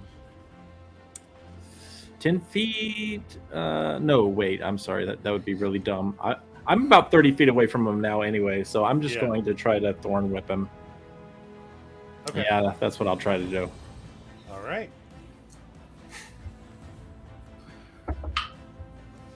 That is a nat 1.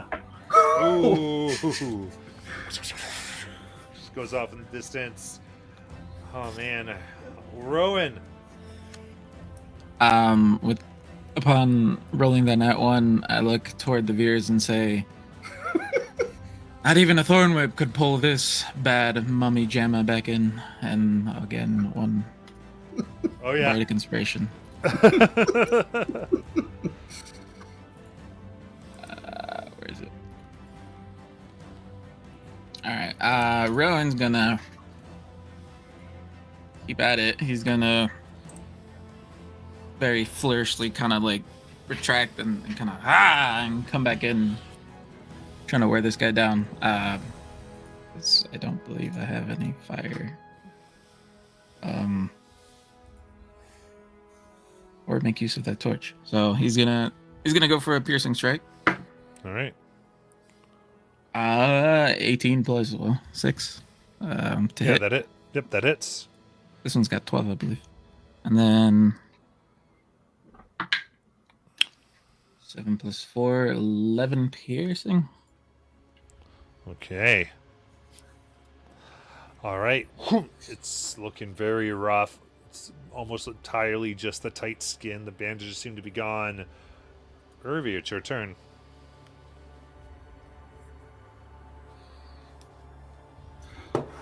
Bonus action, hit it with the spiritual sword.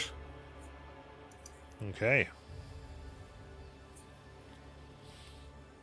For 26. That hits. It takes 8 force damage. How do you want to kill it? I just think my sword would kind of hit him in the stomach, trying to get him to double over, and then just impale him from the back, and just keep him against the floor there as it disappears. It falls. Absolutely, yeah. Lights on fire and is slain, and the lights go out, and it comes back in dim light as a But I have a torch. comes back in the light, and a trap door from the ceiling kind of opens up, and a rope ladder drops down, and a small chest falls. Ladder. That's exactly right. Let's open it. I think that's where we're in for tonight. Ah, Awesome. we made it through the foyer. All right. Yeah. Guys, I hope there's some mummy rot antidote in that chest. 'Cause it sucks. Wouldn't like remove curse or what is it? Lesser restoration help with that? Remove curse does take care of it. Yeah. Okay.